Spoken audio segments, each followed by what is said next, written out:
Tonight we begin with a simple question that might save your life, though honestly, it probably won't matter because you'd already be dead by lunch. Picture a hole in the ground so deep that sunlight becomes a myth, where the air itself can explode, where every breath you take might be your last, and where children as young as 8 years old spend 14 hours a day in darkness, so complete you can't see your hand in front of your face. Now imagine you've just been transported back to the year 1900, and you're standing at the entrance of a coal mine in Pennsylvania, West Virginia,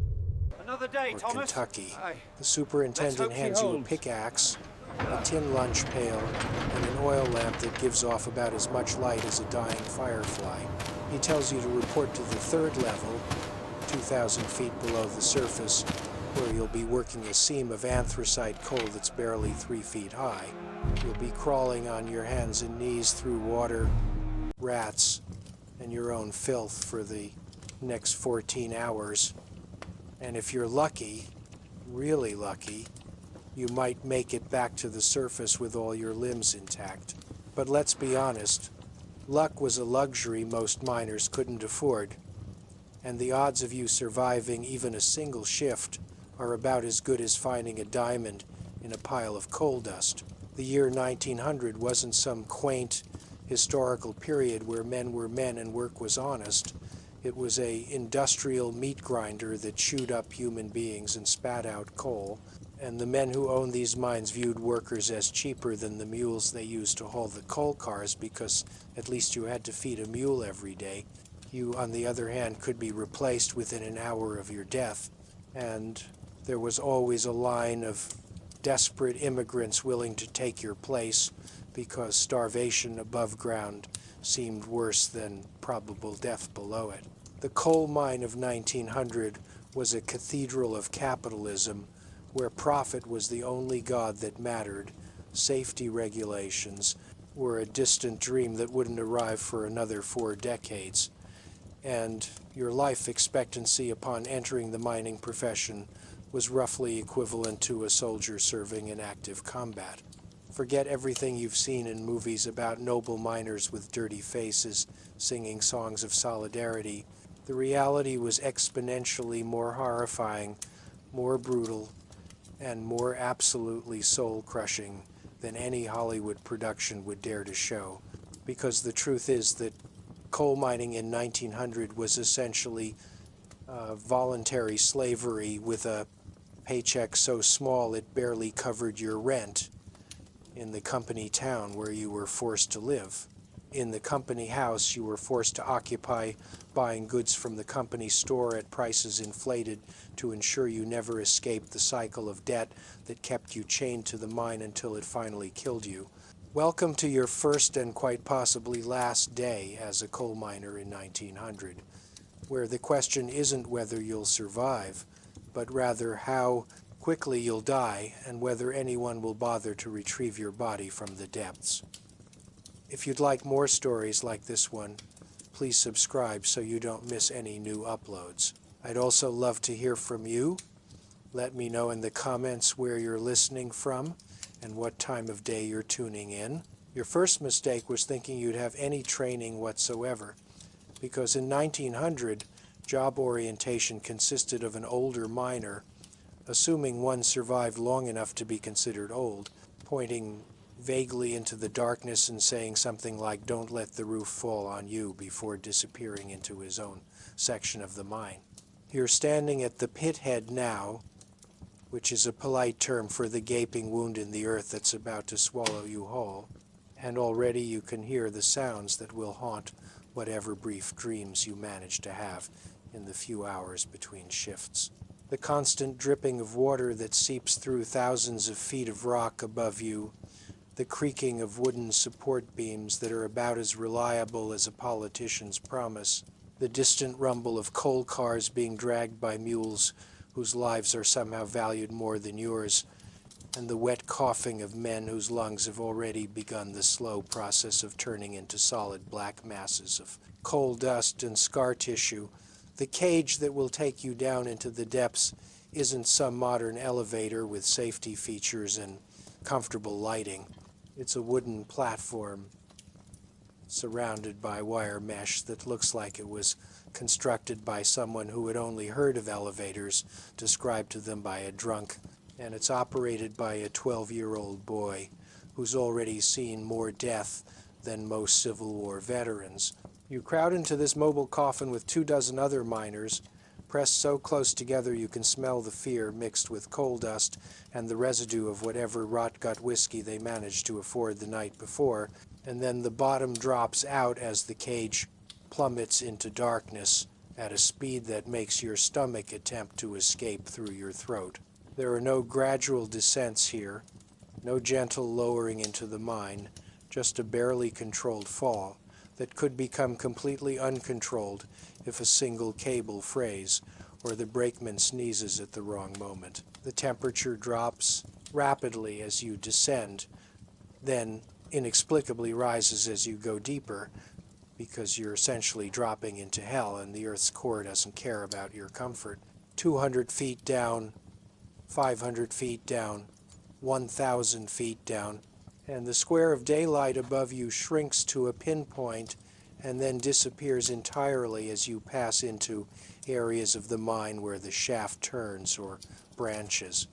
1,500 feet down, and the pressure in your ears makes you want to scream, but you don't, because showing weakness on your first day marks you as someone who won't last. And in a profession where survival often depends on your fellow miners being willing to risk their lives to save yours, reputation matters more than gold. 2,000 feet below the surface, and the cage finally shudders to a stop with a grinding of metal on metal that sounds like the earth itself is protesting your presence. And someone shoves you out onto a platform that's slick with water and coal slurry, and you take your first real breath of mine air. It's wet, it's heavy, it's thick with coal dust that immediately begins coating the inside of your lungs. And there's something else, something you can't quite identify, but that triggers every evolutionary alarm bell humanity has developed over millions of years of avoiding predators and poison. What you're smelling, though you don't know it yet, is methane gas, carbon monoxide, and the accumulated breath of thousands of men who've worked and died in these tunnels over the past 3 decades, and this toxic cocktail is what you'll be breathing for the next 14 hours straight. The superintendent, a man whose soul died approximately 20 years ago, but whose body hasn't received the message yet, assigns you to work with a team in the third seam, which means you'll be mining coal in a space roughly 3 feet high, 8 feet wide, and extending into darkness for several hundred feet. Your team consists of 5 men, none of whom speak English as a first language, including a Polish immigrant who's been mining for 6 months and therefore counts as experienced, 2 Italian brothers who arrived in America last week with dreams of prosperity that are about to be crushed as thoroughly as the coal you'll be extracting, a Welsh coal miner who actually knows what he's doing but is too drunk most of the time to be much help, and you, the absolute greenhorn who still thinks this job might not be so bad. The first lesson you learn is that coal mining in 1900 isn't done standing up like some gentleman's profession. You crawl, you kneel, you lie on your side, and you contort your body into positions that would make a yoga instructor weep, all while swinging a pickaxe with enough force to break apart solid rock and coal. The ceiling of your working area is held up by wooden props that were cut from whatever trees happened to be cheapest, installed by workers who were paid by the prop rather than by quality, and haven't been inspected since the day they were put in place because inspection costs money and miners are cheaper than safety procedures. You can see,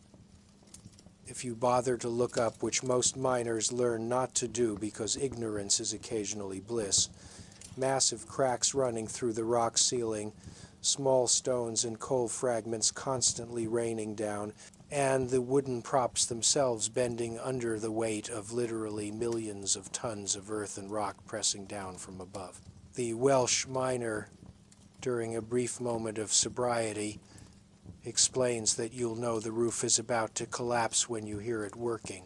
which is apparently minor terminology for the creaking, groaning, snapping sounds that indicate the mountain itself is trying to crush you into a paste. He also mentions, almost as an afterthought, that sometimes there's no warning at all, just a sudden darkness that becomes permanent as several tons of rock transform you from a three-dimensional being into something roughly the thickness of a sheet of paper. Your job specifically is to undercut the coal seam, which means you lie on your side in water that's anywhere from 2 inches to 6 inches deep, and you use your pickaxe to carve out a horizontal cut at the base of the coal face. This undercut needs to be about 4 feet deep, and once it's completed, the team will drill holes above it, pack them with black powder explosives, and blast the unsupported coal face so it breaks apart and falls down into manageable chunks. This process, which mining engineers describe with phrases like room and pillar method and efficient extraction techniques, is essentially controlled destruction with the emphasis on destruction and very little on control. You swing your pickaxe, and immediately every muscle in your back, shoulders, and arms informs you that they were not designed for this activity and are filing a formal complaint with your nervous system. The coal face is harder than you expected, which is saying something because you expected it to be pretty hard. And each impact of the pickaxe sends shock waves up your arms that feel like you've punched a brick wall. The Welsh miner laughs at your technique, which apparently resembles someone trying to tenderize meat rather than mine coal, and shows you the proper swing that uses your whole body weight rather than just your arms. You try his method, and it works better, which means instead of making no progress, you're making minuscule progress, and at this rate you'll complete your undercut sometime around the year 1950. After 3 hours of undercutting, which feels more like 3 decades, you've managed to carve out approximately 8 inches of depth into the coal seam, which means you're running behind schedule. And in coal mining, running behind schedule means you won't earn enough to cover your expenses at the company store, which means you'll go deeper into debt, which means you'll be trapped in this mine even longer. The Italian brothers are faring worse than you, having never even held a pickaxe before yesterday, and one of them has already split open his hand on a sharp piece of coal and is bleeding steadily into the water you're all lying in, though he hasn't stopped working because stopping means not getting paid, and not getting paid means his family starves. The Polish miner is setting a brutal pace, his pickaxe rising and falling with mechanical precision, born from 6 months of doing nothing but this exact motion for 14 hours a day, and he's already completed his section of the undercut, which makes you feel even more inadequate than you already did, which you didn't think was possible. The Welsh miner has disappeared, probably to find wherever he stashed his flask, which means the team is down 1 experienced worker, though given his usual level of intoxication, his absence might actually improve safety. You're beginning to understand why coal miners develop such distinctive body shapes over time, with overdeveloped shoulders and arms from the constant swinging, and backs that are permanently bent from working in spaces designed for hobbits rather than humans. Your oil lamp is starting to dim, which is concerning because you didn't bring a spare, and nobody thought to mention during your non-existent orientation that you need to carry extra lamp oil, extra wicks, and basically extra everything because nothing is provided by the mine company. The darkness beyond your lamp's small sphere of light is absolute, not just the absence of light, but a physical presence that presses in from all sides, and you're starting to understand why miners develop an almost pathological fear of having their lamps go out. In total darkness, 2,000 feet underground, in a maze of tunnels that all look identical, you wouldn't survive long enough to die of thirst, because you'd either walk off the edge of an air shaft and fall several hundred feet to your death, or you'd stumble into an area where the air is bad and suffocate within minutes. The air, speaking of which, is getting noticeably worse as the morning progresses, because ventilation in mines of this era is theoretical at best and non-existent at worst. There are supposed to be air shafts and ventilation fans that circulate fresh air from the surface down into the working areas, but these cost money to install and maintain, and that cuts into profits. So instead you're breathing the same air that's been breathed by dozens of other miners, mixed with coal dust, methane gas that seeps out of the coal seams naturally, and whatever other toxic substances happen to be present in this particular geological formation. You're developing a cough, just a small one at first, barely noticeable, but it's the beginning of what miners call black lung disease, which is a folksy term for pneumoconiosis, which is a medical term for your lungs slowly turning into solid masses of scar tissue and coal dust until you drown in your own fluids. Every breath you take in the mine deposits more coal dust in your lungs,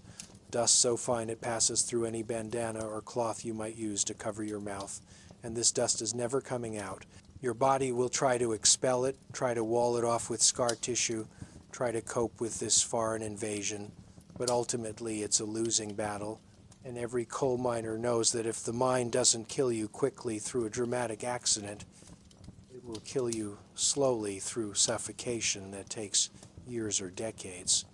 The Welsh miner returns,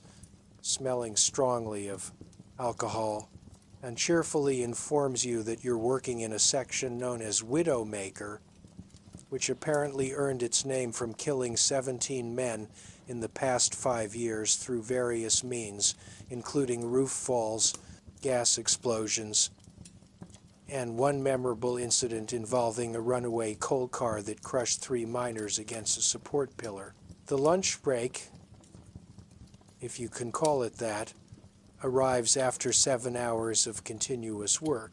which means you've reached the exact middle of your shift, which means you have 7 more hours of this hell stretching before you, assuming the mine doesn't kill you during lunch. You crawl back toward a slightly wider section of the tunnel where the ceiling opens up to a generous 4 feet, allowing you to sit rather than lie down, which feels luxurious by comparison to the past 7 hours. Your lunch pail contains the food you packed this morning, which already feels like it happened in a different lifetime. And when you open it, you discover that your sandwich has been crushed flat, your apple has rolled into the standing water at some point and is now soaked, and the small piece of cheese you brought has absorbed enough coal dust to look like it's developing its own geological layers. You eat anyway because you're burning calories at a rate that would impress an Olympic athlete, and your body is screaming for fuel, any fuel, even fuel that tastes primarily of coal dust and regret. The water you brought in your canteen has taken on a distinctly metallic taste from the tin container, and it's warm enough to brew tea with, which would be nice, except you don't have tea. Just warm metallic water that does nothing to wash away the coal dust coating the inside of your mouth and throat. The other miners eat in silence, too exhausted for conversation, though the Italian brothers speak quietly to each other in their native language, and you catch enough words to understand they're discussing whether their family back in Sicily made the right decision in sending them to America. Around you, other teams of miners are taking their lunch breaks in similar widened sections of the tunnels, and you can hear coughing, lots of coughing, the wet hacking sound of men whose lungs are already compromised, already filling with the coal dust that will eventually kill them. Some of the older miners, and by older we mean men in their 40s who look 70, don't even try to eat, just sit with their backs against the coal walls, conserving their energy for the second half of the shift. One man near you is eating with just one hand because his other arm ends at the elbow,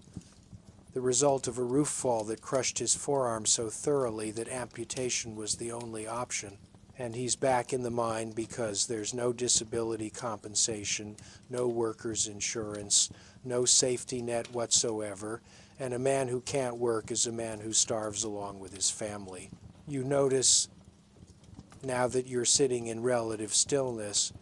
that your clothes are soaked through with a combination of water from the puddles, sweat from the exertion, and the general dampness that permeates everything in the mine. Your boots, which were already worn when you bought them third-hand from a dead miner's widow, are leaking, and you can feel coal slurry squishing between your toes with every movement. Your back is screaming in agony from the unnatural positions you've been forced to maintain. Your hands are developing blisters on top of blisters, and your shoulders feel like they've been beaten with hammers, which in a sense they have been repeatedly for 7 hours straight. The Welsh miner offers you a drink from his flask, and you're tempted, so very tempted, because alcohol would at least numb the pain temporarily. But you decline because you've seen what happens to miners who start drinking in the mine. They get sloppy, they make mistakes, and mistakes in coal mining are generally fatal, either immediately or eventually. Around you, the mine is never truly silent, even during lunch breaks. There's constant dripping water, the occasional groan of settling rock, the distant sound of coal cars being moved,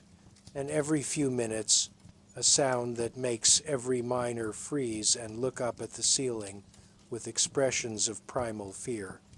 It's the sound of the mountain working, of wooden props, creaking under impossible weight of rock layers, shifting microscopically, of geological forces that don't care about the fragile human beings who've invaded this space. Each sound is evaluated by experienced miners who've developed an almost supernatural ability to distinguish between normal mine sounds and the sounds that precede disaster, though this ability is far from perfect, as evidenced by the fact that mining accidents remain the leading cause of death in this profession. The second half of your shift begins with the blasting operation, which is exactly as safe as it sounds, meaning not safe at all. The team has completed the undercut, working faster in the second half of lunch hour because time is money and money is survival. And now comes the moment where you take everything you've worked for and blow it to pieces with explosives. The blasting process involves drilling holes into the coal face above the undercut using hand drills, which are exactly what they sound like, long steel rods with cutting bits that you spin by hand while another miner strikes them with a hammer. This is a two-man operation that requires perfect timing and trust, because if the man with the hammer misses, he's going to shatter every bone in your hands. And if you don't keep the drill aligned properly, it's going to bind in the hole and potentially break both your wrists when the hammer strikes. You're assigned to hold the drill, probably because you're the newest and therefore the most expendable, and the Polish miner is on the hammer, and you spend the next hour in absolute terror as he swings a 6-pound hammer past your face and hands with mechanical precision, striking the drill head dead center every single time, slowly boring holes into the coal face that will soon be packed with enough black powder to bring down a building. Once the holes are drilled, 6 of them spaced along the coal face,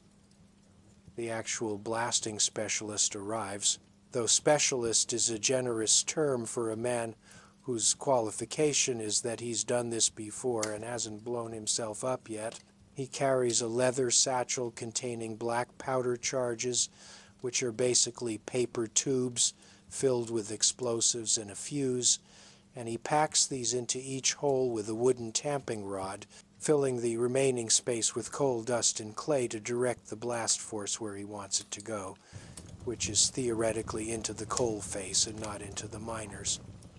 The fuses are simple lengths of treated cord that burn at a supposedly consistent rate, though supposedly is doing a lot of heavy lifting in that sentence.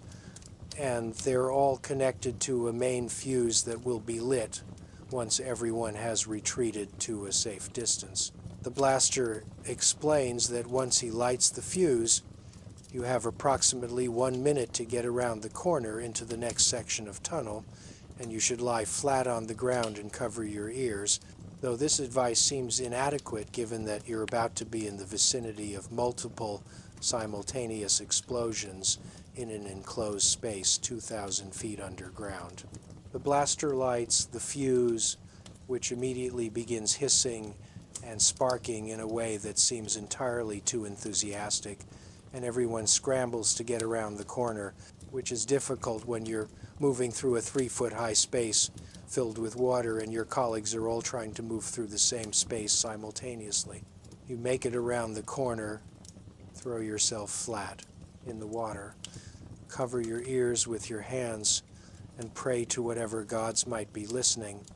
though given the popularity of mining disasters, the gods seem to have stopped listening to miners sometime around the invention of the steam engine. The explosion, when it comes, is not a single dramatic boom, but a rolling series of concussions that you feel more than hear,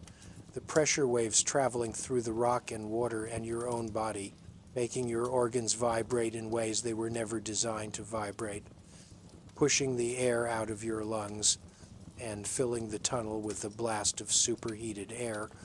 coal dust, and rock fragments that race past your position like a horizontal tornado.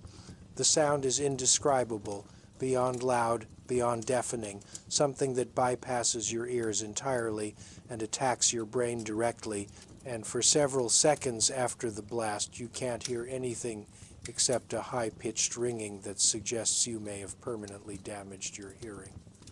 The dust cloud that follows the blast is thick enough to chew,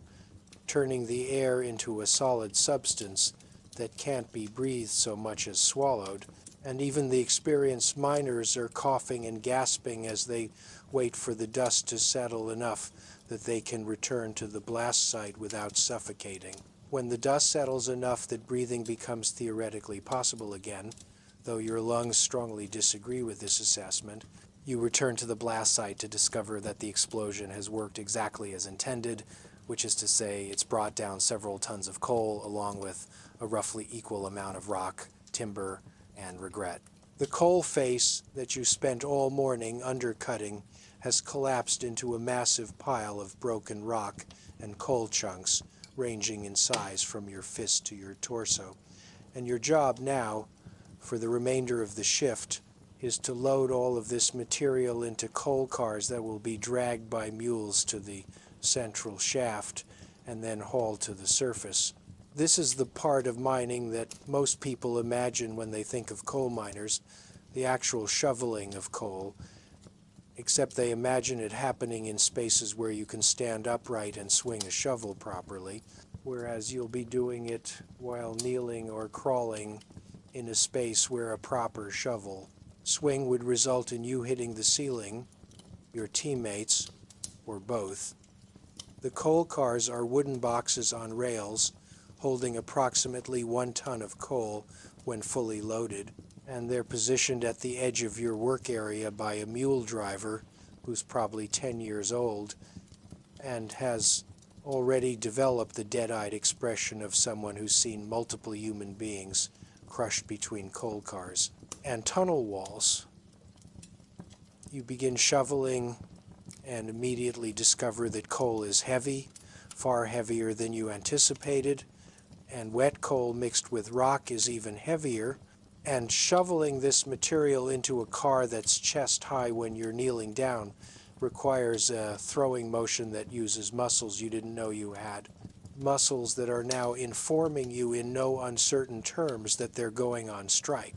Polish miner is already shoveling at a pace that seems physically impossible, his shovel rising and falling in a rhythm that never varies, never slows, like he's a steam-powered machine rather than a human being, and each Shovel full of coal arcs through the air and lands in the coal car with a heavy thud that echoes through the tunnel. The Italian brothers are struggling, their technique poor, their pace unsustainable, and one of them, the one with the injured hand, is leaving small trails of blood on every shovel handle he touches, but he keeps working because stopping is not an option. You settle into your own rhythm, such as it is, shovel the coal, throw it into the car, shovel more coal, throw it into the car, repeat until the car is full, then wait for the mule driver to take it away and bring an empty one. The work is mind-numbing, muscle-destroying, soul-crushing repetition, and you understand now why coal miners have such high rates of alcoholism. Because if you had to do this job sober every single day for years or decades, you'd lose your mind. The mule that's pulling the coal cars is in worse shape than most of the miners, which is saying something, and you realize with a start that this animal was probably born down here in the mine, has never seen daylight,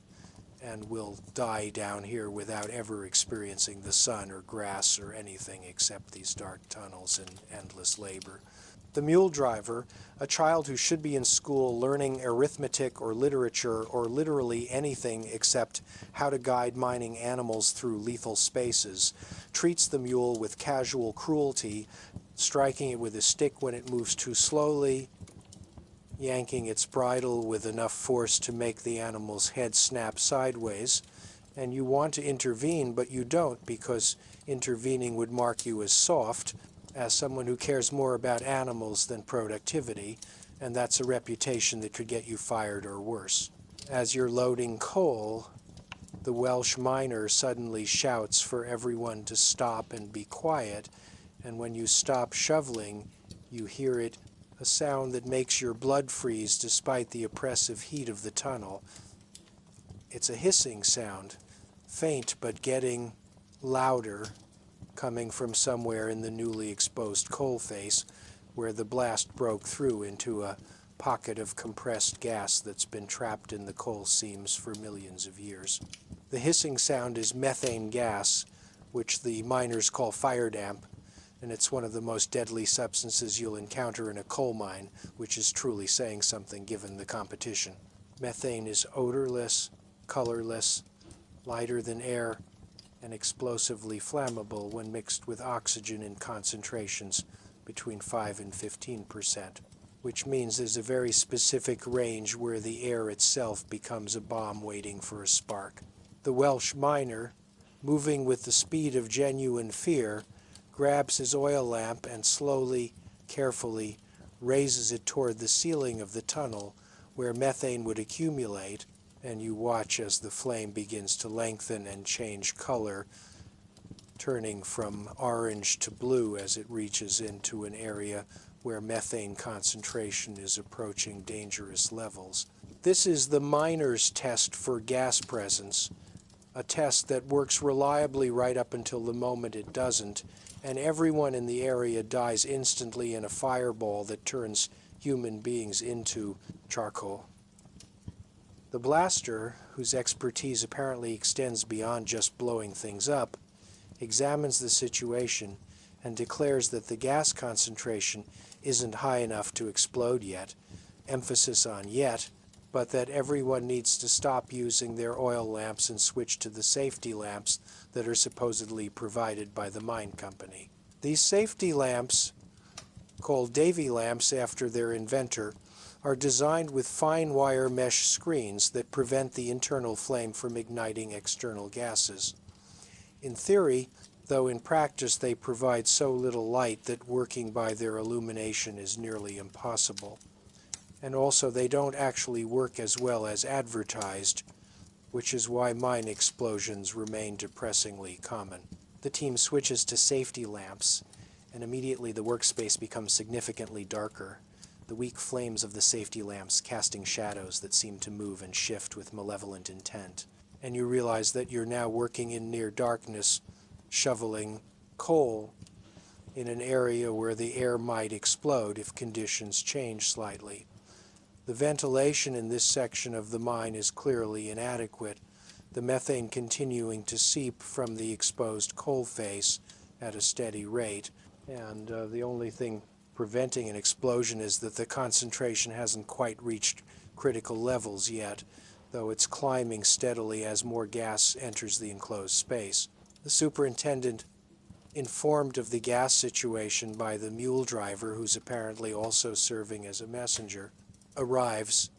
and makes a quick calculation that takes into account the cost of evacuating this section versus the cost of potentially losing a few miners, and decides that work will continue because coal production must continue, because profits must continue, because the fundamental nature of capitalism requires that human life be valued less than mineral extraction. He orders the team to work faster to clear the area before the gas concentration becomes critical, which is absolutely the wrong decision from a safety standpoint, but perfectly logical from a profit standpoint. And this is why coal mining remains one of the deadliest professions in America. You shovel faster, everyone shovels faster, the coal flying into the cars in a desperate race against invisible death. And with each shovelful you can smell the gas now, or rather you can smell something that might be gas, or might be your imagination, or might be the last thing you smell before your nervous system is flash fried by an explosion that will be heard on the surface as a dull thump that causes the superintendent to sigh and requisition body recovery equipment. The Welsh miner, who's been drinking steadily throughout the shift and whose coordination is definitely impaired, stumbles and nearly drops his safety lamp, and everyone freezes because a dropped lamp could potentially break the wire mesh screen. And a broken screen means an open flame in an explosive atmosphere, and an open flame means everyone dies screaming. He catches the lamp, barely, and there's a collective exhale of breath that everyone was holding. And work resumes at an even more frantic pace, because the near miss has reminded everyone that they're standing on a knife's edge between survival and obliteration. After 4 more hours of shoveling at a pace that would kill a healthy person, which you are most definitely no longer, the team finally clears enough coal that the superintendent deems it safe to evacuate the gassy section. Though safe is a relative term that here means probably won't explode in the next 5 minutes. You're reassigned to a different section of the mine because the 14-hour shift isn't over yet and there's still coal to be extracted and profit to be made, and you follow the mule driver through a labyrinth of tunnels that all look identical in the darkness, connected by passages that require you to crawl, squeeze, and contort yourself through spaces that seem designed to prevent human passage rather than facilitate it. The new section is, if possible, even worse than the first,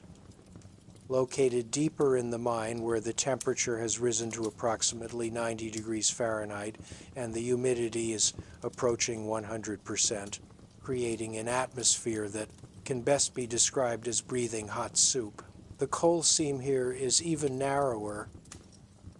barely 2 feet high in places, which means you'll be working flat on your stomach like a snake, and the water on the floor is deeper, cooling in places to a depth of 8 inches or more, which means you'll be working while partially submerged. Your new supervisor, a man who's been mining for 15 years and looks like he's been dead for 10 of them, explains that this section is known for rats, thousands of them, drawn by the miners' lunch scraps and the warmth of the deep mine, and they're bold enough to steal food from your hands and aggressive enough to attack if cornered. He mentions, almost as an afterthought, that the rats serve a useful purpose because they're more sensitive to bad air than humans, and if you see the rats fleeing an area, you should probably follow them because it means the oxygen is getting dangerously low or some toxic gas is accumulating. You begin working in this new section, lying flat on your stomach in the water, swinging a pickaxe at an angle that makes your shoulders scream in protest, and within minutes you encounter your first rat, a specimen roughly the size of a small cat with eyes that reflect your lamplight with an unnerving red glow. The rat regards you with what appears to be contempt, walks across your back like you're furniture rather than a human being, and disappears into the darkness to continue whatever nefarious business rats conduct in coal mines. More rats appear as you work, dozens of them, moving through the tunnels with the confidence of creatures who know they own this space more thoroughly than any human ever will, and occasionally you feel them brush against your legs or arms as they navigate around the miners, and each touch makes your skin crawl because rats in mines are known to carry diseases that make the Black Plague look like a mild cold. The air quality in this deeper section is noticeably worse than the upper levels. The oxygen concentration lower, the coal dust thicker, and you find yourself gasping for breath between pickaxe swings, your lungs struggling to extract enough oxygen from the soupy atmosphere to keep your muscles functioning. Some of the older miners are working with wet cloths tied over their mouths and noses, though this does nothing to filter out the coal dust and mainly serves to make breathing even more difficult. But it's a ritual that makes them feel like they're doing something to protect themselves, and in a profession where protection is largely illusory, ritual becomes important. You're developing a pounding headache, possibly from the bad air, possibly from dehydration, possibly from the simple fact that you've been working in hell for 12 hours straight, and you still have 2 more hours before the shift ends, assuming the mine doesn't kill you first, which at this point might actually be a mercy. The final 2 hours of your shift pass in a haze of pain, exhaustion, and the growing certainty that you won't survive a second day of this work, which means you'll need to find some other profession, which means you'll probably starve because there are no other professions available to an unskilled laborer in a company town where the mine owns everything and everyone. You're working on pure adrenaline now, your body having exhausted its normal energy reserves hours ago, running on stress hormones, and the primal will to survive that keeps humans moving, even when movement should be impossible. The Polish miner is still maintaining his mechanical pace, though even he's showing signs of fatigue, his swings slightly slower, his breathing labored, and you realize that 6 months of this work has transformed him from whatever he was before into a specialized machine designed for coal extraction and nothing else. The Italian brothers have slowed significantly,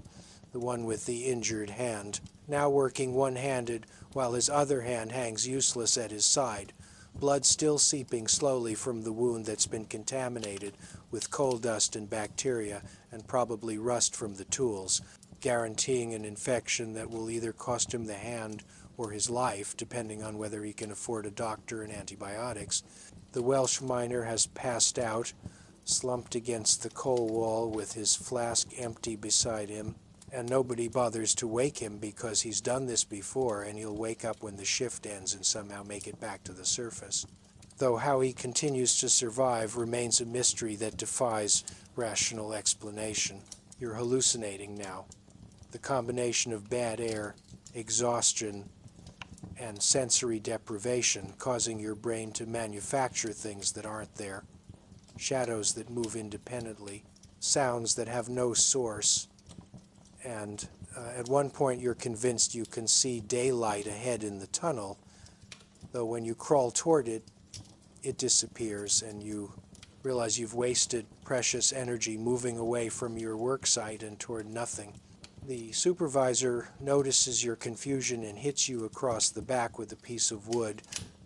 not hard enough to injure, but hard enough to shock you back into focus, and you return to your position and continue working because the alternative is being labeled as weak or crazy, either of which would result in termination of employment and eviction from company housing. Finally, after 14 hours underground, after 14 hours of crawling, swinging pickaxes, shoveling coal, breathing poison, drinking contaminated water, eating coal dust-covered food, being bitten by rats, nearly being blown up, nearly suffocating, and generally experiencing every level of suffering that doesn't quite cross the threshold into death. The shift whistle sounds a distant sound that somehow penetrates through 2,000 feet of rock to reach the deepest sections of the mine. The whistle means the shift is over, means you can stop working, means you can begin the long crawl and climb back to the surface, assuming you can still move, which is questionable. You gather your tools, or rather you leave them where they are because you lack the strength to carry them, and you begin the journey back toward the central shaft, moving through the maze of tunnels on hands and knees because walking upright is impossible and standing is a distant dream. Other miners are making the same journey, a procession of broken human beings crawling through the darkness like a nightmare version of a religious pilgrimage. And the journey that took 15 minutes this morning when you were fresh now takes nearly an hour as exhausted bodies struggle to cover ground that seems to stretch infinitely. You reach the cage that will take you to the surface, crowd in with the other miners who smell of sweat and coal dust and despair, and begin the ascent that reverses your morning's descent, rising through the levels of the mine, passing through the strata of rock that separates hell from earth, and finally, emerging into twilight because the sun has set during your shift and you've experienced an entire day without seeing light from the sky. You emerge from the mine into the cool evening air of 1900, and the transition from the oppressive heat and humidity of the deep tunnels to the surface is so abrupt that your body goes into shock,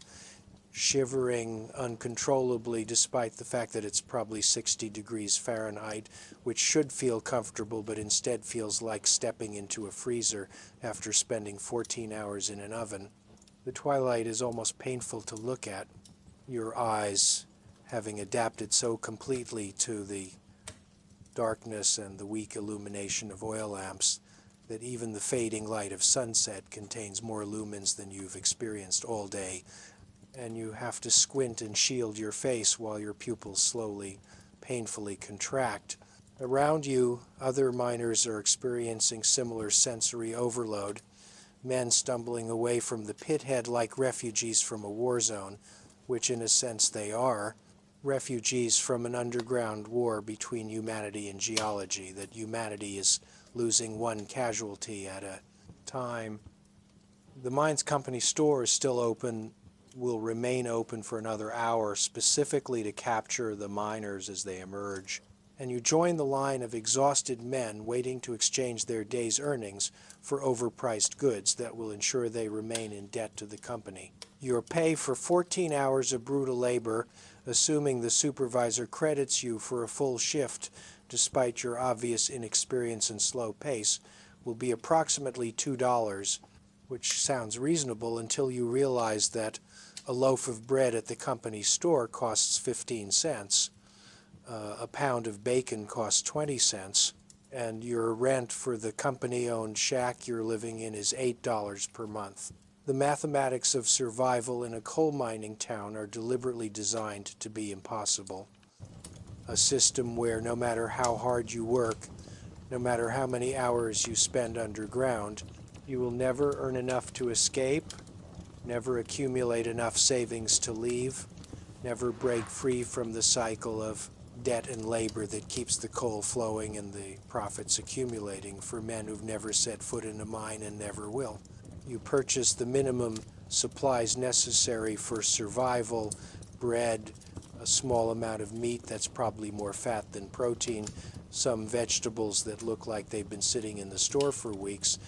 and a bar of soap that costs more than you think soap should cost, but you desperately need because you're covered in coal dust from head to toe, inside and out, and the idea of sleeping in this condition is unbearable. The walk back to your company housing takes 20 minutes that feel like hours,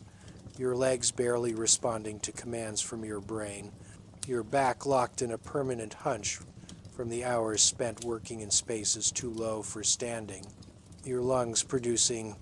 wet, rattling sounds with each breath that suggest you've already begun the process of developing the black lung disease that will eventually kill you if the mine doesn't get you first. Your housing is a wooden shack, one of hundreds of identical structures arranged in rows like a military camp or a prison, which are appropriate comparisons because this is essentially both. The shack consists of one room, roughly 12 feet by 12 feet, with a coal stove for heating and cooking, a single window that doesn't quite close properly, a bed that's essentially a wooden platform with a thin mattress that previous occupants have filled with straw and probably lice, and a water pump shared with 9 other families that's located 50 feet away and may or may not be contaminated with mine runoff. You light the stove, which requires coal that you've purchased from the company that employs you to mine coal, creating a perfect circle of economic exploitation, and you heat water for washing. The process of removing the coal dust from your body takes nearly an hour, the water in your wash basin turning black immediately and requiring multiple changes, and even after scrubbing until your skin is raw, you can still see black under your fingernails, in your ear canals, and when you blow your nose, the mucus comes out solid black, and you realize that no amount of washing will remove the coal dust that's now permanently embedded in your lungs, your bloodstream, your very cells. Sleep should come easily after 14 hours of the most physically demanding labor imaginable,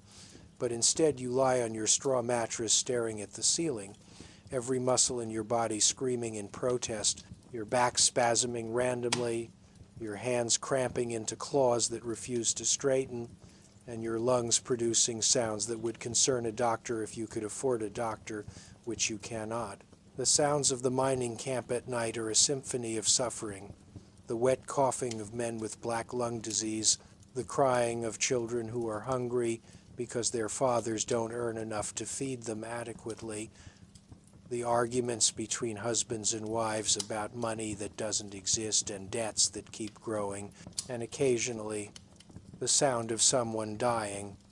the final wet gasp as lungs filled with coal dust and fluid finally give up the struggle. You drift in and out of a state that's not quite sleep and not quite consciousness, your brain replaying the horrors of the day in endless loop. The darkness of the tunnels, the weight of the mountain above you, the hissing of methane gas, the rats crawling over your body, the impossible spaces you crawled through, and you understand now why miners have such high rates of mental illness and suicide, because experiencing this day after day, year after year, would break anyone's mind. Around 3 in the morning, you're jolted fully awake by a sound that every person in the mining camp recognizes instantly, a deep rumbling explosion, muffled by distance and rock, but unmistakable in its meaning. There's been an accident in the mine, a serious one, serious enough that the explosion is audible on the surface, which means either a massive methane ignition or a coal dust explosion, and either way means dozens or possibly hundreds of miners are dead or dying in the tunnels below. Within minutes, the entire camp is awake, women rushing toward the mine entrance to learn if their husbands are among the dead, children crying in confusion and fear, and the mine's emergency bells ringing to summon the rescue teams, though rescue is a generous term for what will actually be a body recovery operation because nobody survives the kind of explosion that shakes the ground. You join the crowd moving toward the mine, partly from curiosity, partly from a sense of duty to fellow workers, partly from the terrible fascination that disaster holds for humans. And when you arrive at the pit head, the scene is chaos. Smoke is pouring from the mine entrance, thick black smoke that carries the smell of burning coal and burning flesh, and the cage system has been damaged, the cables tangled or broken, making it impossible to send rescuers down through the main shaft. The mine superintendent is shouting orders that nobody seems to be following. His carefully constructed system of profit and exploitation collapsing in the face of actual crisis, and the company's complete lack of emergency preparedness is becoming horrifyingly apparent. Some miners are organizing an alternative rescue attempt through a secondary shaft that leads to a different section of the mine, hoping to reach survivors by avoiding the main explosion site, and you volunteer without thinking because the alternative is standing helplessly on the surface while men you work beside die slowly in the darkness below. The rescue team, if you can call it that, consists of 15 volunteers, no professional rescuers, no proper equipment, just miners willing to go back underground into an active disaster zone with the knowledge that secondary explosions are common and the entire mine might collapse at any moment. You're given a wet cloth to tie over your face to help filter the smoke, a rope to tie around your waist so your body can be recovered if you die, and a fresh oil lamp because apparently the rescue operation hasn't learned anything from the fact that open flames in a mine full of explosive gas caused this disaster in the first place. The descent into a mine that's currently on fire, that's filled with toxic gas, that may collapse or explode again at any moment, is somehow more terrifying than your first descent this morning, which you didn't think was possible because that first descent seemed to have reached the theoretical maximum of terror. The secondary shaft is narrower than the main shaft, barely wide enough for two men to pass if they're both turning sideways. And the ladder you're climbing down is wooden and old and makes concerning creaking sounds under the weight of 15 men descending simultaneously. The smoke is thicker as you descend, the wet cloth over your face doing almost nothing to filter out the toxic particles, and you can feel your lungs rebelling against the intrusion of superheated air mixed with coal dust, burning coal particles, and whatever toxic gases the fire is producing. 200 feet down, 500 feet down, and you can hear the fire now, a roaring sound that seems to come from everywhere and nowhere, echoing through the tunnels in ways that make it impossible to determine the direction or distance. At 800 feet, you reach the level where the secondary shaft connects to the main tunnel system, and the heat becomes intense, the air temperature probably exceeding 120 degrees Fahrenheit, and several of the rescue volunteers are already showing signs of heat exhaustion, their movements becoming uncoordinated, their breathing rapid and shallow. The team leader, a miner with 20 years of experience who somehow survived long enough to earn the title of old, makes the decision to split the group, sending half toward the area where the night shift was working and half toward the main explosion site, and you're assigned to the group heading toward the explosion, because apparently being new means you're expendable. You crawl through tunnels filled with smoke so thick you can't see more than a few feet ahead, following the rope that connects all team members and serves as both guidance and a way to recover bodies. And the heat keeps increasing as you move closer to the fire. The wooden support props in some areas already smoldering, the coal in the walls hot enough to burn your hand if you touch it. You find the first body approximately 20 minutes into the rescue attempt, or rather you find parts of what used to be a body, the explosion having transformed a human being into biological fragments scattered across 50 feet of tunnel, and there's no dignified way to describe what blast trauma does to flesh and bone, so let's just say that identification will require comparing what's left to the list of who was working this section and making educated guesses. More bodies appear as you progress, some killed instantly by the blast, some clearly having survived the initial explosion but died from the resulting fire or smoke or toxic gas, their faces frozen in expressions of terror and agony that will haunt your dreams for whatever brief time you have remaining on Earth. The tunnel ahead is blocked by a roof fall triggered by the explosion. Tons of rock and coal that have collapsed into the passage, creating a barrier that might have miners trapped on the other side. Might have crushed miners beneath it, or might simply be blocking access to an area where everyone is already dead. The team begins the agonizing process of clearing the fall, moving rocks one at a time because moving them too quickly might trigger a secondary collapse that would kill the rescuers,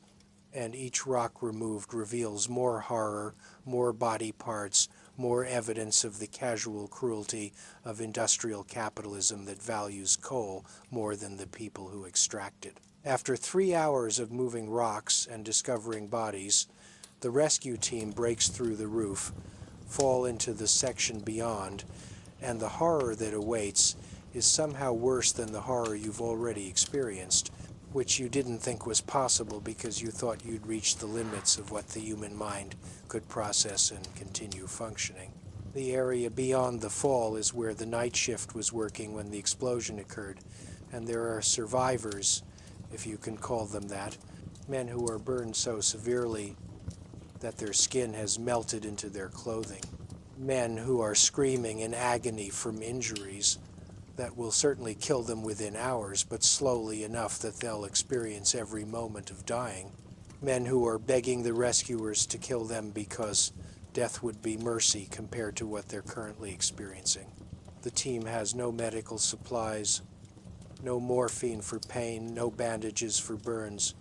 no stretchers for transport, nothing except the same inadequate equipment the miners normally use. And the process of moving these dying men toward the surface is an exercise in prolonging agony, because every movement causes injuries to tear open, burns to crack and bleed, broken bones to grind together. One man, burned from the waist up, his face no longer recognizable as human, asks you to tell his wife that he loves her, then dies, while you're trying to remember if you even know who his wife is. And you realize that you've been working in the mine for only one day and you don't know anyone's names, don't know their families, don't know anything about them except that they worked and suffered and died extracting coal. The survivors who aren't critically injured, approximately 20 men out of a night shift of 60, are suffering from smoke inhalation and shock, their eyes vacant and staring, and several of them are clearly experiencing psychological breaks from reality, talking to people who aren't there, trying to return to their workstations as if the explosion never happened, or simply sitting and rocking back and forth while making sounds that aren't quite words. The rescue operation transforms into a body recovery operation as it becomes clear that most of the night shift is dead. The bodies arranged in the tunnel in rough rows as they're recovered, creating a grim accounting of the cost of coal. The mine superintendent arrives in the rescue area, having finally found the courage or felt the professional obligation to descend into the disaster, and his first concern is not the dead and dying miners, but rather how quickly the mine can be reopened for production, how much coal has been lost, how much this disaster will cost the company in terms of profit rather than human life.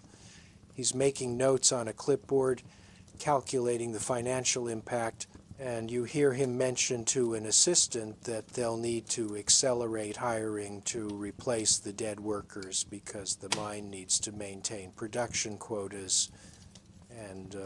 there's a line of immigrants at the hiring office who don't yet know that they're volunteering for probable death. The survivors are slowly,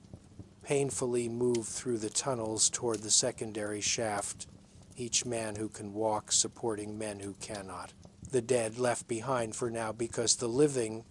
take priority. The living is a generous term for men who are actively dying from their injuries. The climb up the secondary shaft with injured men is a nightmare of logistics and suffering.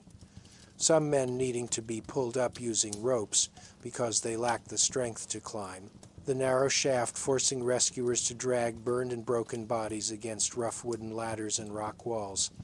adding new injuries to existing injuries. and the sounds of men screaming in pain echo up the shaft and probably haunt the nightmares of everyone involved. You emerge from the mine for the second time in 24 hours, having spent another 6 hours underground in conditions that make your first shift seem pleasant by comparison, and the morning sun is rising over the mining camp, indifferent to the tragedy that's unfolded below, indifferent to the rows of bodies being laid out on the ground near the mine entrance, indifferent to the women who are collapsing in grief as they identify husbands and sons and fathers among the dead. The final count is 42 dead, 23 injured badly enough to never work again, and the night shift supervisor whose body was never recovered, buried somewhere under tons of collapsed rock. The mine company's response is swift and predictable, representatives arriving with legal documents that the widows must sign within 24 hours, documents that release the company from all liability in exchange for a one-time payment of $50 per dead miner, a sum that might cover burial costs, with nothing left over for the families who must now figure out how to survive without their primary income. The widows who refuse to sign are informed that they must vacate company housing within 1 week, ensuring that poverty and homelessness are the alternatives to accepting the inadequate settlement, and one by one the signatures are obtained, legal protection purchased for the price of a quality suit. You're standing among the crowd of miners, survivors, and family members when the mine superintendent makes an announcement that operations will resume within 48 hours once the damaged sections are sealed off and ventilation is restored to the unaffected areas, and any miner who doesn't report for their next scheduled shift will be terminated and evicted, creating a situation where men who've just watched their colleagues die horribly must choose between returning to the same conditions that killed those colleagues or facing starvation and homelessness. Several miners protest loudly, arguing that the mine is unsafe and should be closed, pending a full safety investigation and implementation of protective measures, and these protesters are immediately identified by company security, their names recorded, and within an hour they receive termination notices because speaking up for worker safety is grounds for dismissal in this system. You return to your company shack, having been awake for over 30 hours straight, having experienced more trauma than most people experience in a lifetime, and you lie on your straw mattress and try to process what you've witnessed. Try to understand how a society can function where human life is valued so cheaply. Try to comprehend how you're expected to return to the mine in 12 hours and continue working as if nothing happened. The answer, of course, is that you're not expected to comprehend it, you're expected to accept it, to internalize the reality that you are expendable, that your life has value only insofar as you can extract coal, and that questioning this system is not permitted and will result in consequences worse than accepting it. Sleep still doesn't come easily despite your exhaustion. Your mind replaying the sights and sounds and smells of the rescue operation, the faces of the dead and dying, the sound of that man asking you to tell his wife he loved her when you didn't even know who he was. And you understand now that this is what coal mining does to a person. It strips away not just physical health, but mental health, dignity, hope, and eventually life itself. Around noon, you're jolted awake by a knock on your door, and when you open it,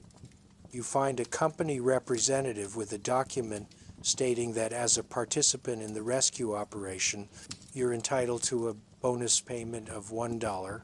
a gesture that's presumably meant to seem generous, but actually works out to approximately 16 cents per hour for the 6 hours you spent crawling through an active disaster recovering bodies. You sign for the dollar because you need the dollar, because refusing it would be a meaningless gesture that hurts only you, because the system is designed so that even protests against it become participation in it. 12 hours after emerging from the rescue operation, you're back in the cage descending into the mine for your second full shift. Because the bills don't stop coming and the company store doesn't extend credit beyond what you've already borrowed, and your only marketable skill, if you can call it that, is a willingness to not die immediately in underground coal extraction. The mine feels different now, the darkness somehow darker, the sounds more ominous, the weight of the mountain above more oppressive, because you now have concrete knowledge rather than abstract understanding of what can happen down here. You've seen the results of when things go wrong. You've touched the bodies of men who thought they'd make it through their shifts and didn't. The section you're assigned to is adjacent to the sealed-off area where yesterday's explosion occurred, close enough that you can smell the residual smoke and burned flesh, close enough that the wooden barrier the company erected to seal the damaged section looks temporary and inadequate, close enough that if there's a secondary collapse or another methane pocket ignites, you'll have approximately 0 seconds to realize you're dead before you actually are. Your team today includes some familiar faces from yesterday, the Polish miner who's apparently indestructible, one of the Italian brothers whose sibling died in the explosion, making him now the sole support for his family back in Sicily, and a rotating cast of new hires who are being brought in to replace the dead at a rate that suggests the company had people lined up before the bodies were even cold. The new hires have the same expression you had 2 days ago, a mixture of apprehension, false confidence, and the desperate hope that this job won't be as bad as they fear, and you want to warn them, want to tell them to run while they still can, but you don't because warning them would be pointless when they have no alternatives and might get you fired for discouraging workers. The coal seam you're working today is in an area known for unexpected gas pockets, a fact mentioned casually by the supervisor as if he's commenting on the weather rather than informing you that you're working in conditions where sudden death is more probable than usual. And he demonstrates the proper technique for testing for gas by holding up his lamp and watching for the telltale blue flame that indicates methane concentration approaching explosive levels. You spend the first hour in a state of hypervigilance, testing for gas every few minutes, jumping at every sound, interpreting every creak of the support timbers as imminent collapse, and this constant state of fight-or-flight response is exhausting in ways that the physical labor isn't burning through your mental energy and leaving you jumpy, paranoid, and unable to focus on the work. The Italian brother who survived is working with mechanical intensity, swinging his pickaxe with a fury that seems designed to either extract enough coal to support 2 families or kill himself trying. And nobody comments on his pace because everyone understands that he's trying to work through his grief in the only way available to men who aren't permitted to show emotion. Around mid-morning, one of the new hires, a young man who looks barely 18, makes a mistake during the undercutting process and brings down a small roof fall that pins his leg. Not enough rock to kill him, but enough to shatter his femur and trap him in place. And the screaming that follows is terrible not just because of the pain it represents, but because everyone knows that a shattered femur in a coal mine 2,000 feet underground with no medical facilities is a death sentence. Just one that takes days or weeks rather than seconds. The process of freeing the trapped miner takes 2 hours of careful rock removal. Each stone moved cautiously to avoid triggering a secondary collapse that would kill both the trapped man and his rescuers. And throughout this process, the young man screams, begs, pleads, curses, prays, and eventually just whimpers as shock begins to set in and his body starts shutting down non-essential systems in response to trauma. When he's finally freed, his leg is bent at angles that legs aren't designed to bend. Bone fragments are visible through torn flesh. And the amount of blood pooling in the water suggests he's bleeding internally as well as externally. And the team's first aid capabilities consist of tying a tourniquet made from someone's shirt around his thigh and hoping he survives the journey to the surface. The mule driver is sent to fetch a supervisor and request a cage be sent down for emergency evacuation, but the supervisor's response, relayed back by the driver, is that the cage is currently being used to transport coal to the surface, and an emergency evacuation will have to wait until the regularly scheduled shift change in 6 hours, because stopping coal production for a medical emergency would cost the company money. The trapped miner, overhearing this death sentence, delivered with bureaucratic indifference,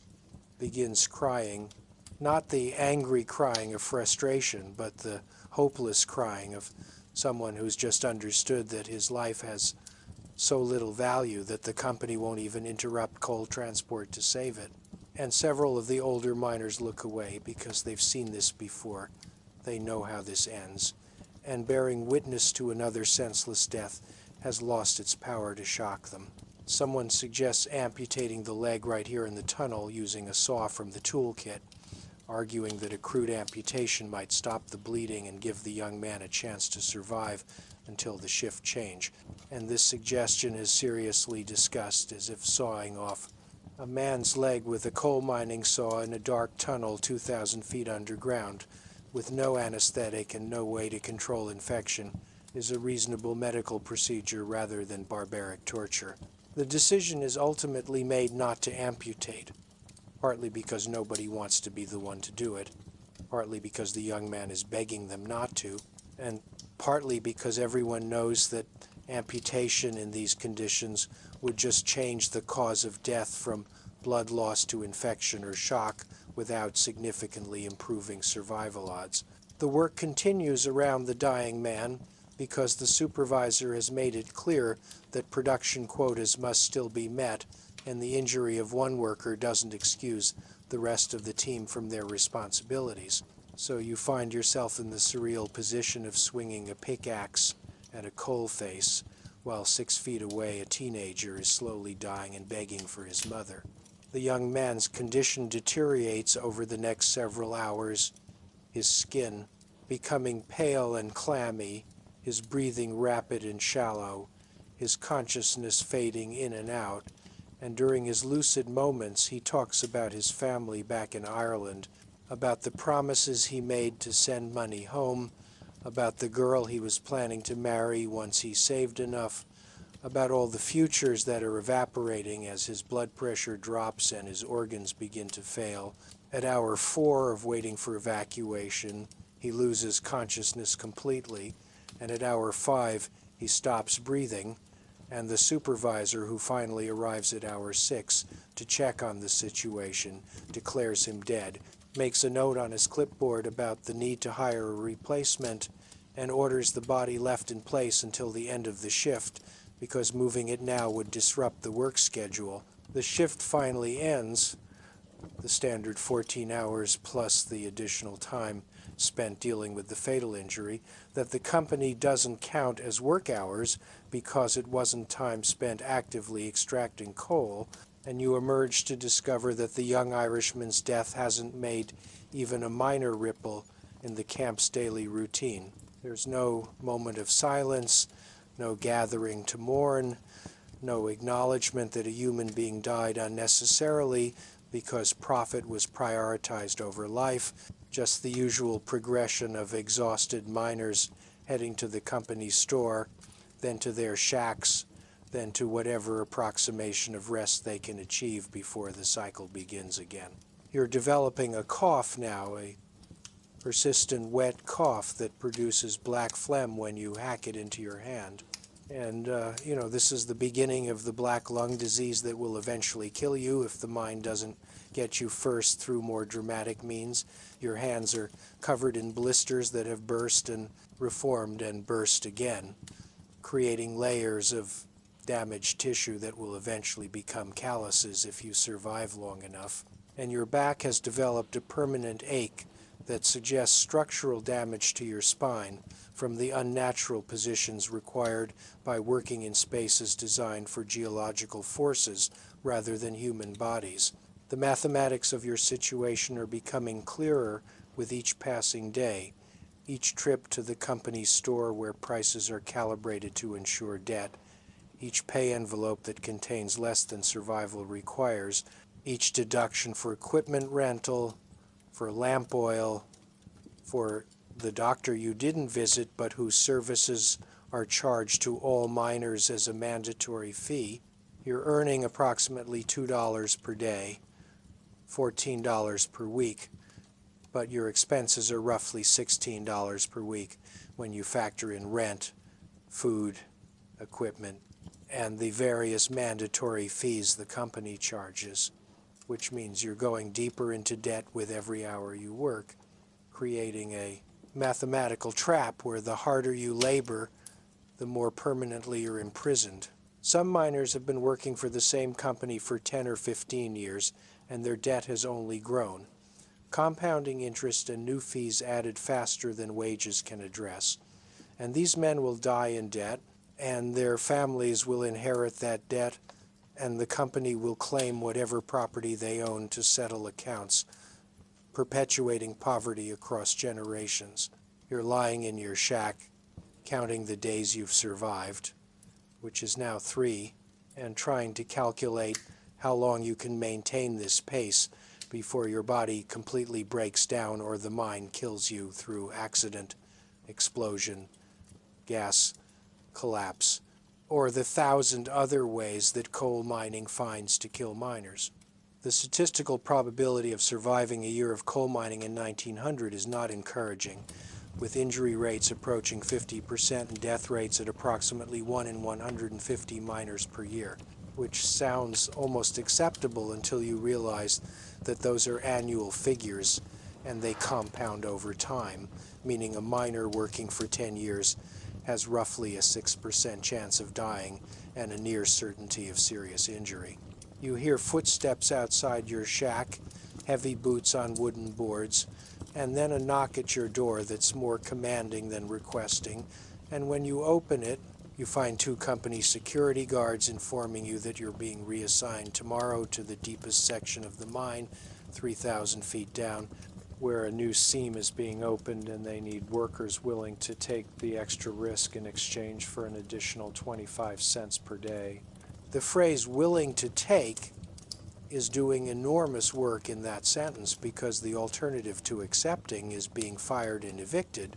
so your willingness is entirely theoretical and you agree to the reassignment because agreeing is the only option that allows you to continue the struggle for survival, however futile that struggle might be. The descent to 3,000 feet takes longer than the descent to 2,000 feet, which is obvious but also terrifying because it means more time in the cage plummeting through darkness, more time for something to go wrong with the cables or the braking system or the operator's attention, more distance to fall if the entire apparatus fails, and also it means you're going deeper into the earth than you've ever been, into regions where the temperature and pressure and general hostility of the environment increase with every foot of depth. At 3,000 feet, the temperature is approximately 110 degrees Fahrenheit. Even before you start working, the humidity is approaching saturation, making every breath feel like drowning in hot soup. And the rock pressure is so immense that you can actually hear the mountain groaning around you, the sound of geological forces that operate on time scales of millions of years being temporarily and inadequately resisted by wooden props and human engineering. The new seam being opened is in virgin coal, meaning it hasn't been mined before, which sounds promising until you understand that virgin coal is virgin because it's in the most difficult, dangerous, and inaccessible locations. And the only reason the company is mining it now is that they've exhausted the easier deposits, and profit demands continue regardless of the increased risk to miners. The coal here is harder than the upper levels, requiring more force to break apart, which means more physical effort, more time per ton extracted, and more opportunities for tools to slip or break or rebound and cause injury. The seam height is 18 inches, which means you'll be working flat on your stomach with barely enough room to swing a pickaxe, and the supervisor cheerfully mentions that several props have already failed in this section during the preliminary excavation, bringing down small roof falls that killed 3 miners in the past week. Information that probably should have been mentioned before you agreed to the assignment, except you didn't actually agree so much as submit to economic coercion. Your team in this section consists of miners who are either desperate enough to take the extra risk for 25 cents more per day, or who've been assigned here as punishment for various infractions like showing up late, questioning safety protocols, or being insufficiently deferential to supervisors. There's a former union organizer who was blacklisted from other sections after trying to organize a work stoppage to demand safety improvements, a miner who survived 3 separate gas explosions and seems to have developed a fatalistic worldview where death is inevitable, so why not earn an extra quarter daily while waiting for it, and several recent immigrants who don't speak enough English to understand that they've been assigned to the most dangerous section of an already deadly mine. The work begins immediately because every minute spent not extracting coal is a minute of wages lost and debt accumulating. And you discover that working flat on your stomach in 18 inches of space at 110 degrees is not just difficult but actively hostile to human survival. Your body overheating within minutes, sweat pouring off you at a rate that threatens dehydration, and the physical exertion required to swing a pickaxe while lying prone exceeds what most people would consider possible, except it's not possible, it's just mandatory. And the human body will attempt the impossible when the alternative is starvation. Within the first hour, you've soaked through your clothes completely, drunk all your water, and developed a splitting headache that suggests heat exhaustion or dehydration or both, and you still have 13 hours remaining in this shift. At hour 4 of your shift in the depths, one of the support props fails with a sound like a gunshot, the wood splintering under pressure that exceeded its capacity by probably several orders of magnitude, and the roof immediately begins to sag, small rocks and coal fragments raining down. And everyone in the area scrambles, or rather attempts to scramble, because scrambling in an 18-inch space means frantically wiggling like a panicked worm toward what you hope is safety. The roof fall is relatively small, only bringing down about 2 tons of rock and coal, which is enough to kill anyone underneath it, but not enough to block the entire tunnel. And by sheer luck, nobody is underneath it when it comes down, though the former union organizer is close enough that rocks bounce off his legs and back, causing injuries that he ignores because acknowledging injury means stopping work, which means lost wages. The supervisor arrives, examines the fall, declares that the area is still workable if everyone just avoids the section directly under the collapse zone, and orders work to resume immediately, installing exactly 0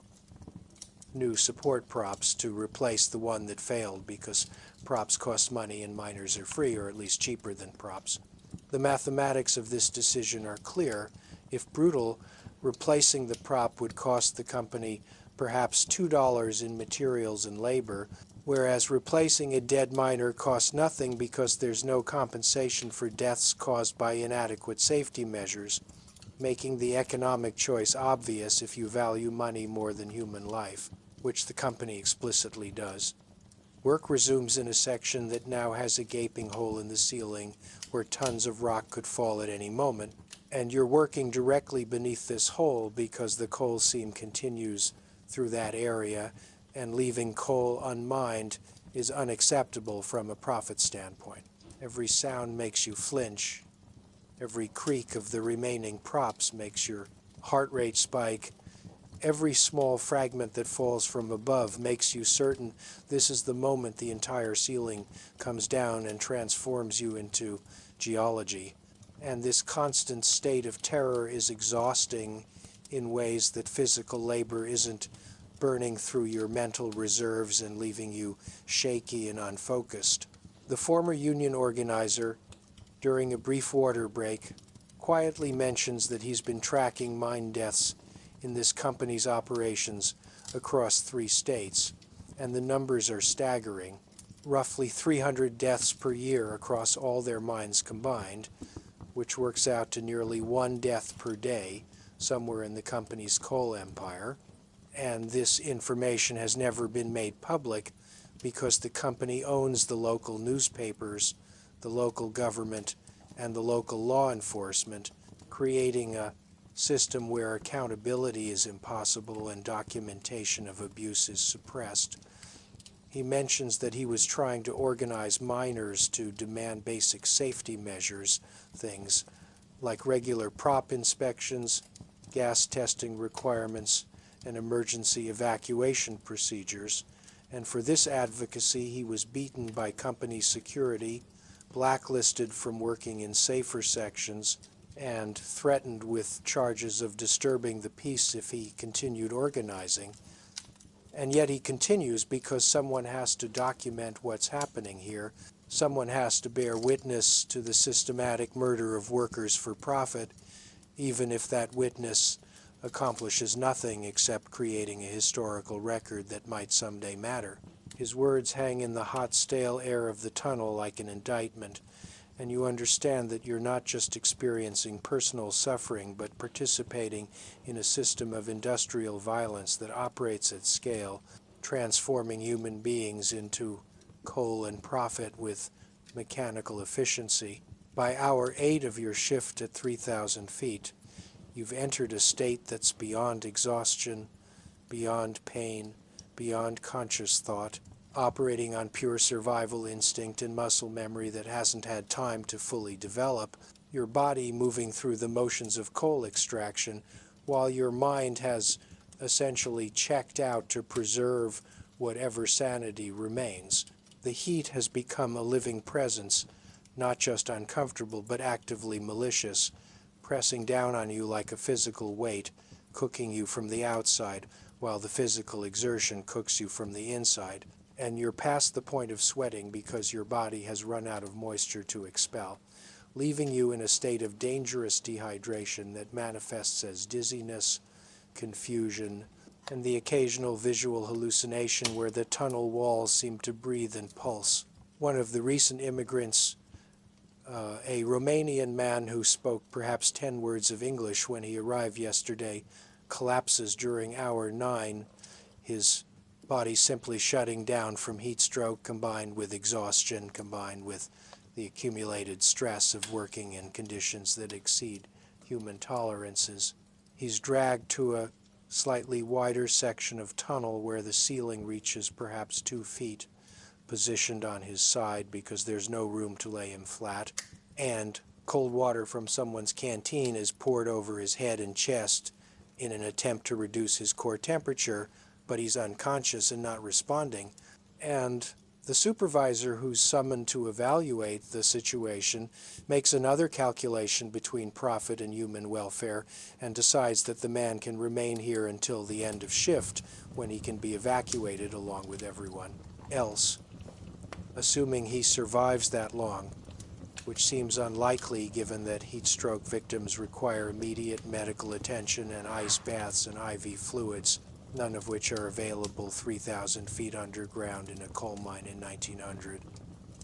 The work continues around the unconscious man because stopping would mean acknowledging that conditions are unsurvivable, and acknowledging that would require the company to do something about it. So instead, everyone pretends this is normal, just another minor inconvenience in the daily routine of coal extraction, and you swing your pickaxe and try not to look at the man who might be dying 6 feet away from you. During hour 10, the methane detectors, which are literally just canaries in cages because that's the state of safety technology in coal mining at this time, begin dying, the small birds succumbing to gas concentrations that aren't yet high enough to kill humans, but are definitely high enough to cause concern. And the response to dead canaries is to bring in fresh canaries rather than evacuate the area or improve ventilation, because fresh canaries cost 50 cents while evacuating the area costs dollars in lost production. You're working with a dead canary visible in its cage 3 feet from your face, the small yellow body lying still at the bottom of the cage, while methane gas slowly accumulates in the upper portions of the tunnel. And this image becomes a perfect metaphor for coal mining in general, small warnings of death being ignored while work continues until the warning becomes reality. The former union organizer quietly points out that the company goes through approximately 2,000 canaries per year across all their mines, which is 2,000 clear warnings that conditions are lethal being systematically ignored in favor of continued production. And he's keeping these statistics in a notebook he hides in his boot, documenting the death toll in preparation for a day when someone might care, though that day seems infinitely distant given the current power dynamics. Your hands have stopped hurting, which is not a good sign because it means you've damaged nerves to the point where pain signals aren't transmitting properly, and when you look at your palms during a brief pause, you see that the blisters have been replaced by deep cracks in the callous tissue, wounds that are packed with coal dust and probably infected, and you understand that even if you survive this shift, even if you make it back to the surface, these hands will never fully heal. The damage is permanent, just like the lung damage, just like the spinal damage, just like all the accumulated injuries that coal mining inflicts on bodies that were never designed for this work. Hour 11 brings a new horror, though at this point you're running out of capacity to process new horrors because your horror receptors have been overwhelmed and shut down for self-preservation. A mule, one of the animals used to drag coal cars through the tunnels, breaks its leg in a section of uneven track about 50 feet from your work area, and the sound it makes is terrible, a high-pitched screaming that animals make when they're experiencing pain beyond their ability to understand, and the response from the mine company is swift and economically rational. A supervisor arrives with a pistol, shoots the mule in the head, and then has miners drag its body to the side of the tunnel where it won't block coal car traffic. And within 15 minutes the incident is over, the animal's body left to rot in the tunnel because removing it would take time and effort that could be spent on coal extraction. The efficiency and casualness of this execution drives home a point that you've been slowly understanding over the past 4 days, which is that in this system, humans are valued approximately the same as mules, possibly less because mules need to be fed daily whether they're working or not, whereas humans can be expected to feed themselves. The mule's body will remain in that tunnel for weeks or months, slowly decomposing in the heat and humidity, adding another layer of horror to an already horrific environment. And miners will walk past it daily and eventually stop seeing it because the human mind can only process so much death before it starts filtering out corpses as background information. You're approaching hour 12, which means you have 2 more hours in this shift. And you're genuinely uncertain whether you'll survive those 2 hours because your body is sending increasingly urgent signals that it's approaching complete system failure. Your heart rate is irregular, your breathing is labored and painful, your muscles are cramping in ways that suggest electrolyte imbalance, and your mental state is deteriorating into a fog where you're not entirely sure what's real and what's hallucination. The Polish miner, somehow still maintaining his mechanical pace after 12 hours of work at 3,000 feet in 110-degree heat, represents some kind of human adaptation that you don't possess and probably never will. his body having transformed over months of this labor into something that's more machine than man, optimized for a single purpose and stripped of everything extraneous. During a brief water break, he shares his water with you because yours ran out hours ago, and this small act of kindness in the midst of systematic cruelty is almost enough to make you cry, except you don't have enough moisture left in your body for tears. And he says something in Polish that you don't understand, but that sounds like encouragement or sympathy, or possibly he's just commenting on the weather for all you know. The Italian brother, who's been working with grief-fueled intensity, finally slows down during hour 13, his body simply unable to maintain the pace he's been setting, and when he stops to rest against the tunnel wall, you see that he's been crying while working, the tears cutting clean lines through the coal dust on his face, and nobody comments on this because commenting would acknowledge the emotion, and acknowledging emotion in a place where emotion is a liability would make everything harder. The supervisor makes his final round of the shift-checking production quotas and declares that the team is running slightly behind schedule due to the interruptions, by which he means the roof fall, the heat stroke victim, and the dead mule, and therefore everyone will need to work an extra hour beyond the scheduled 14 to make up the deficit, which is illegal under the mining regulations that technically exist but aren't enforced because the company owns the inspectors, the judges, and the law. Enforcement that would theoretically enforce such regulations. Hour 15 of what was supposed to be a 14-hour shift. And the Romanian immigrant who collapsed from heat stroke 5 hours ago still hasn't regained consciousness, which means he's almost certainly going to die if he hasn't already. And nobody has checked on him in the past 3 hours because checking would require acknowledging that a human being is dying, and acknowledgement might lead to action, and action might interrupt coal production. You're working on pure, stubborn refusal to die, your body having gone through exhaustion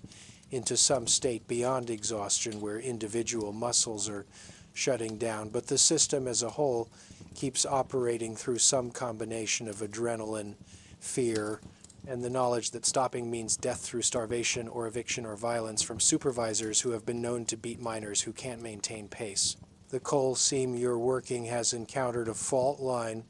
a place where geological forces have shifted the rock layers, creating a section where the coal is mixed with harder rock and bands of what might be shale or limestone. And this means the work is even more difficult, requiring more force to break apart the material, more time per unit of production, more physical damage to your already damaged hands and back and shoulders. The former union organizer, working adjacent to you, mentions between swings of his pickaxe that this fault line is actually good news because it means the coal seam is changing and might become unworkable, which would mean this section gets abandoned and everyone gets reassigned to less deadly areas. Though less deadly is relative when all coal mining is deadly, and the question is just whether you die today or tomorrow or accumulate enough damage to die slowly over years. Around what you estimate is hour 16, though time has lost all meaning in the darkness and heat and repetitive motion, there's a distant sound of voices shouting and then a rumbling that sounds like thunder, except you're 3,000 feet underground where thunder doesn't reach. And the experienced miners immediately stop working and press themselves against the tunnel walls, because that sound means something catastrophic has happened somewhere in the mine, either a major collapse or an explosion, or possibly both. The rumbling continues for perhaps 30 seconds, the tunnel itself vibrating, small fragments of rock falling from the ceiling, and then it stops, and in the silence that follows you can hear the mountain settling, adjusting to whatever violence just occurred somewhere in its depths. The supervisor arrives running, which is concerning because supervisors never run unless something has happened that threatens their own lives or threatens profits at a scale that matters to ownership. And he's shouting orders to evacuate the section immediately, to drop tools and move toward the central shaft. And this panic from authority is more terrifying than anything else you've experienced, because it means the situation is bad enough that even the people who profit from your suffering are afraid. The evacuation through 3-foot-high tunnels when you're already exhausted beyond reason is a nightmare of crawling and scrambling and dragging yourself through spaces that seem to be actively fighting your passage. Other miners ahead and behind you creating a panicked line of movement toward theoretical safety. And you can smell smoke now, acrid chemical smoke mixed with burning coal, and smoke in a mine means fire, and fire means potential explosion if it reaches gas pockets. And everyone is moving as fast as exhausted bodies can move through spaces designed to impede movement. You reach a wider section where you can actually stand, though standing after 15 hours of crawling and kneeling makes your legs nearly buckle. And ahead you can see miners gathering at the central shaft waiting for the cage to take them up. But the cage is slow, built to carry 20 men at a time, and there are perhaps 200 miners trying to evacuate this level, which means multiple trips, which means waiting, and waiting near a fire in a coal mine is waiting to die. The cage makes its first evacuation trip, 20 miners cramming into a space designed for comfort rather than emergency, and they disappear upward into the shaft, and then there's waiting, perhaps 10 minutes, though it feels like hours, while the remaining 180 miners stand in smoke that's getting thicker, heat that's increasing, and the spreading understanding that there aren't going to be enough trips before something catastrophic happens. The social order breaks down during the second cage loading, miners fighting to get into the limited space, the strongest pushing aside the weakest, survival instinct overriding solidarity.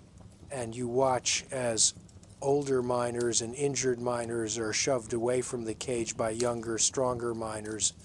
who are making rational calculations about their own survival. And the veneer of civilization proves to be exactly as thin as philosophers have always suspected. You're not strong enough or aggressive enough to fight your way onto the second cage. So you wait, and the Polish miner who shared his water with you also waits, not because he can't fight, but because he seems to have achieved some kind of fatalistic acceptance where fighting for survival seems pointless when survival is temporary anyway. The third cage arrives, and you're close enough this time to push your way in, pressed against other bodies, in a space that's carrying probably 30 miners, despite being rated for 20, the weight excessive enough that the cable creaks ominously as the cage begins to ascend. And everyone holds their breath during the ascent, because a cable failure at this point would mean falling 3,000 feet to certain death. And the overcrowded cage makes such failure more probable with every foot of ascent. The ascent seems to take forever, the cage rising slowly under excessive weight, passing through levels of the mine where you can see fire visible in some of the side tunnels, orange flames consuming wooden props and coal. Simultaneously, the heat from these fires radiating even into the shaft. And you understand now that this isn't just a section fire, but a major conflagration that might consume the entire mine. And even if everyone makes it to the surface, the mine itself might be destroyed, which means no work, which means no wages, which means everyone who survives the fire faces starvation anyway. At 2,000 feet, you pass the level where you worked your first 2 days, and you can see that section is completely engulfed, flames filling the tunnels. And you wonder if the bodies from the first explosion have been consumed by this second fire, or if they're still lying where they fell. And you realize you're thinking about dead bodies as abstract logistics rather than human tragedy, and you understand that the mine has done to your mind what it's doing to your body, degrading it systematically until empathy becomes a luxury you can't afford. At 1,000 feet, the smoke clears slightly and you can breathe without coughing up coal dust and particulates. And at 500 feet, you can see the square of daylight at the top of the shaft, that blessed rectangle of light that represents escape from this burning hell. And the men in the cage who've been silent during the ascent start talking, nervous energy expressing itself as words, everyone calculating whether they'll reach the surface before the cable fails or before the fire below triggers a gas explosion that brings down the entire mine. The cage reaches the surface and you stumble out onto solid ground, into evening air that feels impossibly cool and fresh despite being probably 80 degrees. And behind you, other cages are bringing up more miners, but not all miners, because the mathematics of evacuation are brutal and there simply isn't time to bring everyone up before the fire makes evacuation impossible. And somewhere below, in the smoke and flames, are men who drew unlucky positions in the evacuation line and will die, not because they were slow, but because they were born. On the surface, the scene is controlled chaos, mine officials trying to account for who made it out and who's still below, families gathering to learn whether their husbands and fathers and sons are among the saved or the lost, and the fire department from the nearest town, such as it is, arriving with equipment that's laughably inadequate for fighting a fire 3,000 feet underground in a complex of tunnels spanning several square miles. The final count shows that approximately 140 miners made it out, which means 60 didn't. 60 men who are either already dead from fire or smoke, or who are trapped in sections cut off by flames and will die slowly from smoke inhalation or heat or eventually starvation if the fire doesn't reach them first. The mine company's representatives are already making calculations about insurance, about whether this disaster will be classified as an act of God or equipment failure or worker negligence, because the classification determines who pays, and there's a strong financial incentive to blame dead miners who can't defend themselves rather than acknowledge systematic safety failures that would imply corporate liability. You're sitting on the ground 50 feet from the mine entrance, watching smoke pour from the shaft in increasing volume, and you're thinking about the Romanian immigrant who collapsed from heat stroke and was left lying in the tunnel, and you're thinking about whether he was evacuated or whether he's down there burning, and you realize you'll never know because nobody kept track of him. Nobody recorded his name or his location. He was just another nameless immigrant who came to America seeking opportunity and found death in the darkness. The Polish miner is sitting nearby, and he's crying, which is the first emotion you've seen from him beyond mechanical determination. And when you ask him why he's crying when he made it out, he explains in broken English that his brother was working the level that's now completely engulfed, the level where your first work section was located, and his brother was on the crew that stayed behind to try to fight the fire and protect the evacuation. And now his brother is certainly dead, and the Polish miner came to America with his brother, worked alongside his brother for 6 months, and now he's alone in a foreign country with no family and a job that kills everyone eventually. The sun is setting behind the mountains, casting long shadows across the mining camp, and the contrast between the peaceful evening sky and the horror of what's happening below ground creates a cognitive dissonance that makes reality feel unstable, and you understand that this is what trauma does. It splits your perception into incompatible layers where the surface appears calm while underneath everything is fire and death and systematic violence. The mine superintendent is giving a statement to a reporter from the nearest city newspaper, and you can hear him describing the disaster as an unfortunate accident and praising the brave miners who fought to control the blaze, and promising that every effort is being made to rescue trapped workers and every word is a lie or a misdirection or a statement carefully crafted to minimize liability while sounding compassionate, and the reporter is writing it all down without question because the mine company advertises in his newspaper, and questioning the company's narrative would mean losing advertising revenue. A minister arrives and begins organizing a prayer service for the trapped miners, and you want to scream at him that prayers are useless, that if God existed, he wouldn't permit a system where human beings are treated as expendable fuel for profit extraction. But you don't scream because screaming would mark you as unstable, and unstable miners don't get hired. So instead you bow your head and pretend to pray while thinking about how many more days you can survive in this profession before it kills you. Night falls, and the fire is still burning underground, and the mine company makes the decision that everyone expected, which is that no further rescue attempts will be made, because sending miners into an active fire to search for trapped workers would risk additional lives and cost additional money. So the 60 men who are still below are officially declared lost.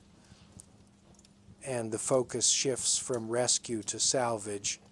specifically salvaging whatever equipment and infrastructure can be recovered once the fire burns itself out. The families of the trapped miners are not permitted to remain at the mine entrance overnight. They're told to return to their homes and await official notification of death, which might come tomorrow or next week or never, depending on whether bodies can be recovered and identified. And the cruelty of this uncertainty, of not knowing whether loved ones are already dead or dying slowly, is a particular kind of torture that the company inflicts without remorse, because remorse would imply moral responsibility. You're told to report for work tomorrow at a different mine 20 miles away, because this mine will be closed for weeks or months while the fire burns out and damage is assessed. But coal production must continue, and your labor contract doesn't include provisions for disaster leave. So tomorrow you'll travel to a different hole in a different mountain and descend into different darkness to extract different coal under similar deadly conditions. The company provides transportation to the alternate mine, a wagon that leaves at 4 in the morning, which means you'll get perhaps 5 hours of sleep, assuming you can sleep after what you've experienced, which seems unlikely given that every time you close your eyes you see flames consuming tunnels and smell smoke and burning flesh. You return to your company shack, and the building next to yours is dark, and you remember that family's father was working the deep level that's now completely destroyed, and you realize they've probably already been evicted or will be evicted tomorrow, turned out of company housing within hours of losing their primary income. And this is standard practice. This is how the system works. Grief is not recognized as a valid reason to delay rent collection. You attempt to wash the coal dust and smoke smell from your body, but no amount of scrubbing removes it. The smell has penetrated beyond your skin into your flesh and possibly your soul, and you suspect you'll smell like coal and death for the rest of your life, however long that turns out to be. You lie on your straw mattress and try to process the fact that you're still alive, that through some combination of luck and timing you were in the right section of the mine when the fire started, that you made it onto a cage before they stopped running, that the cable didn't break under the overcrowded load,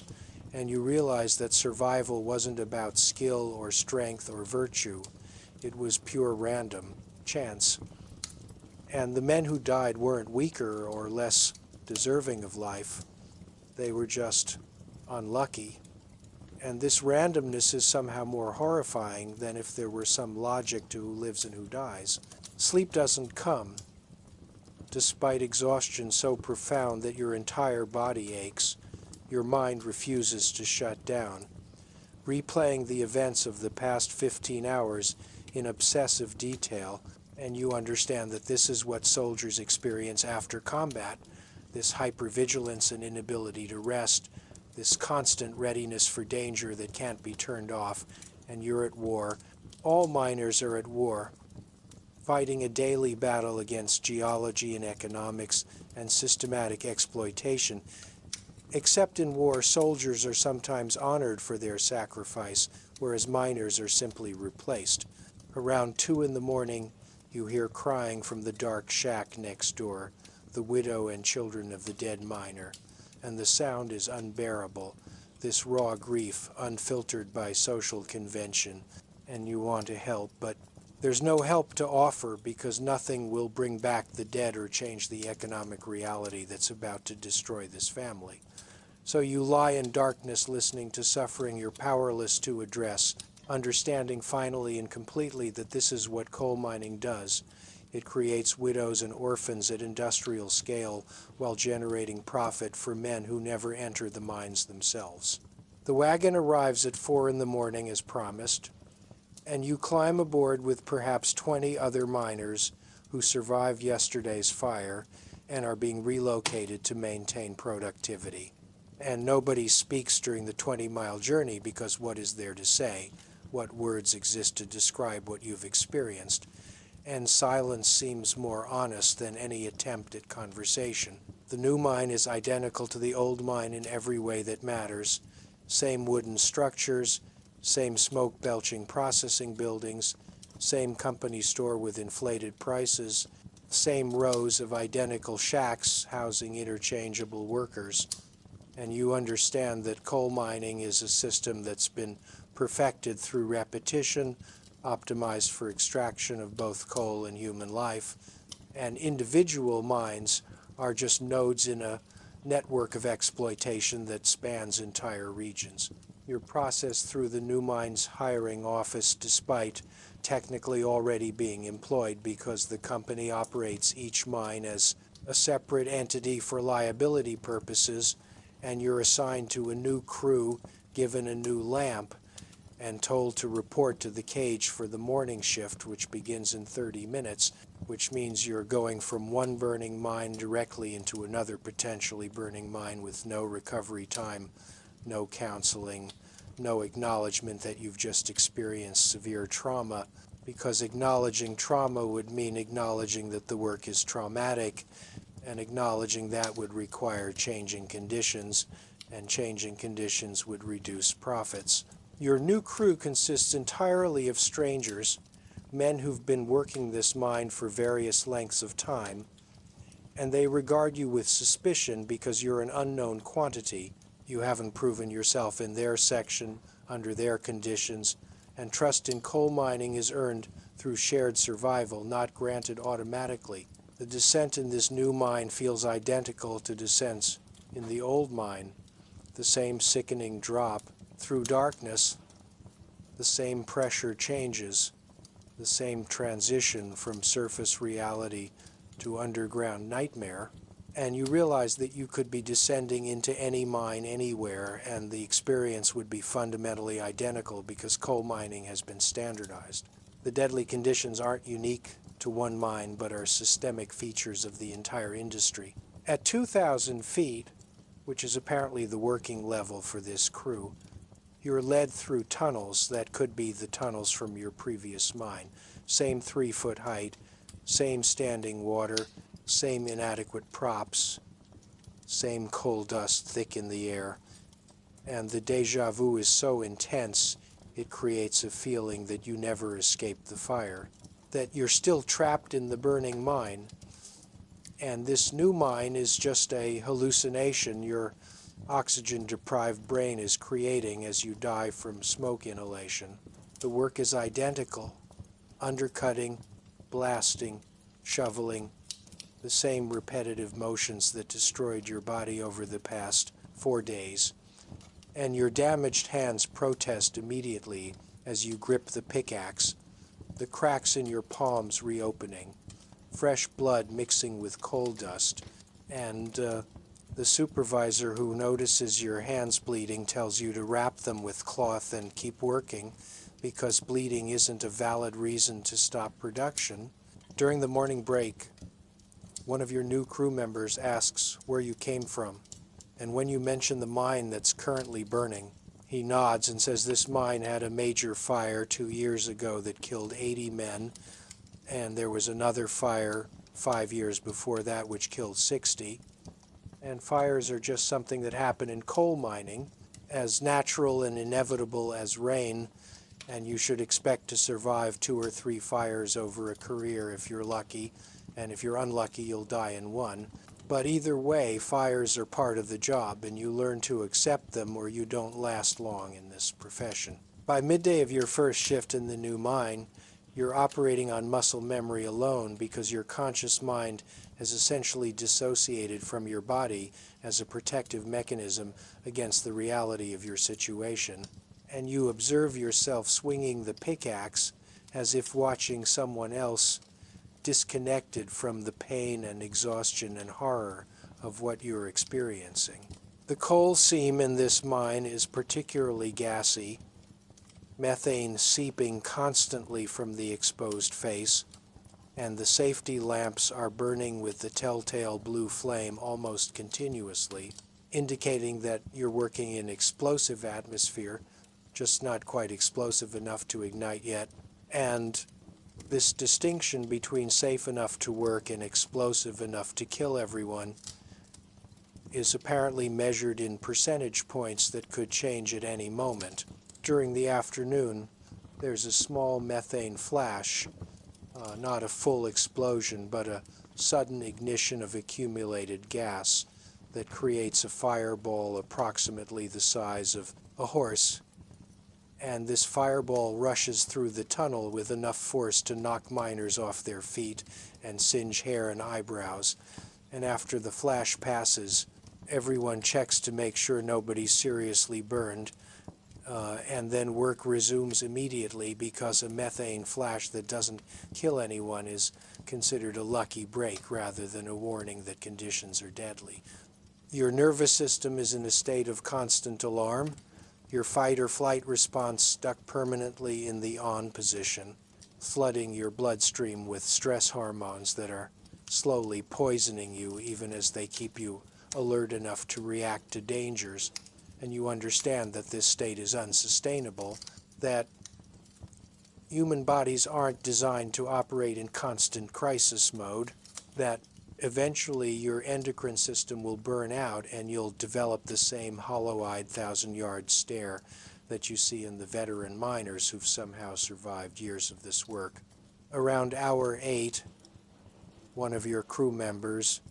a man who's been mining for 12 years and is approximately 40 years old but looks 70, starts coughing uncontrollably, bringing up massive quantities of black phlegm mixed with blood. And this coughing fit continues for 10 minutes until he's literally unable to breathe, his lips turning blue from oxygen deprivation,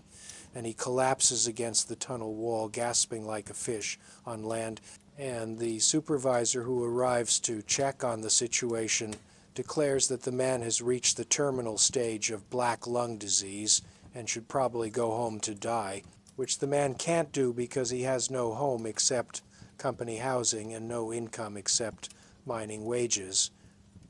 So he'll continue working until he literally can't breathe anymore, and then he'll die, possibly in the mine, possibly in his shack, but definitely soon. The casual way this death sentence is delivered and accepted, the way everyone, including the dying man, treats terminal illness as just another workplace condition like a sprained ankle or a headache, reveals how completely the system has normalized death, transformed mortality from tragedy into administrative detail.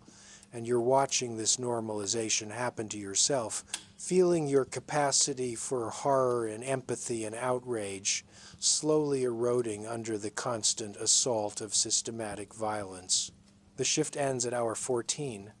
and you emerge into twilight again, having spent another day without seeing sunlight.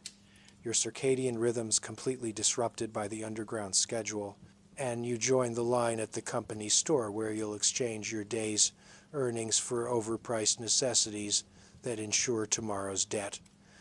And the cycle continues, will continue, has continued for decades before you arrived, and will continue for decades after you're dead. because this isn't about you specifically. You're just one interchangeable unit of labor in a system that processes human beings into coal and profit with mechanical efficiency. Day 5 begins exactly like days 1 through 4, except that you're now working in a different hole in a different mountain for the same inadequate pay under the same deadly conditions. And the repetition itself becomes a form of torture. The knowledge that today will be like yesterday and tomorrow will be like today, and this pattern will continue until the mine kills you or you manage to escape, which statistics suggest is unlikely. Your body is accumulating damage faster than it can repair each day, adding new injuries to unhealed old injuries, creating a cascading system failure where you're getting weaker even as the work demands remain constant. And you can feel yourself approaching a breaking point that might be physical or mental or both. The crew you're working with has developed a rhythm that you're struggling to match. Their bodies adapted to this specific mine's conditions. Their movements efficient in ways that yours aren't because you're still operating with muscle. Memory from a different mine with slightly different tunnel heights and coal characteristics.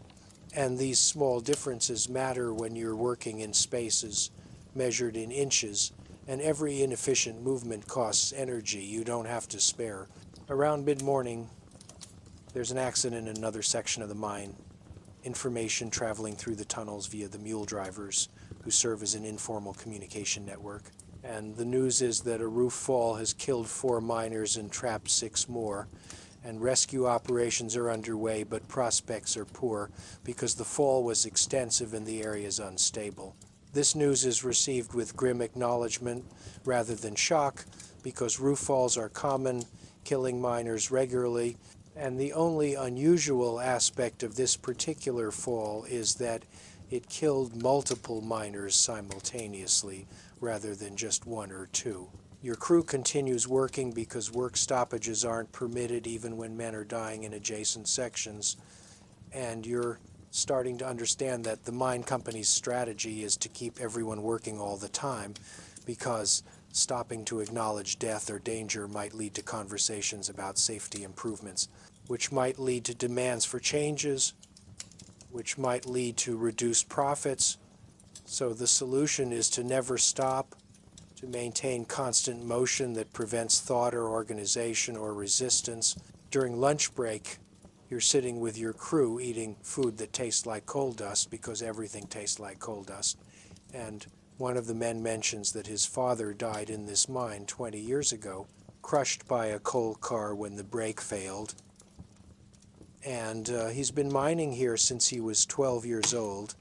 following his father's profession, not from choice, but from lack of alternatives. And he expects to die here just like his father, and he's accepted this fate with a resignation that you find more horrifying than anger would be, because anger suggests the possibility of change, whereas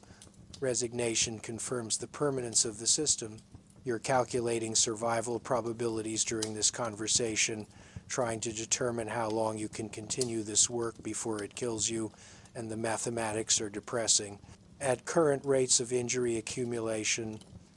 your hands will be permanently crippled within a month, your lungs will be significantly compromised within 3 months, your back will be structurally damaged within 6 months,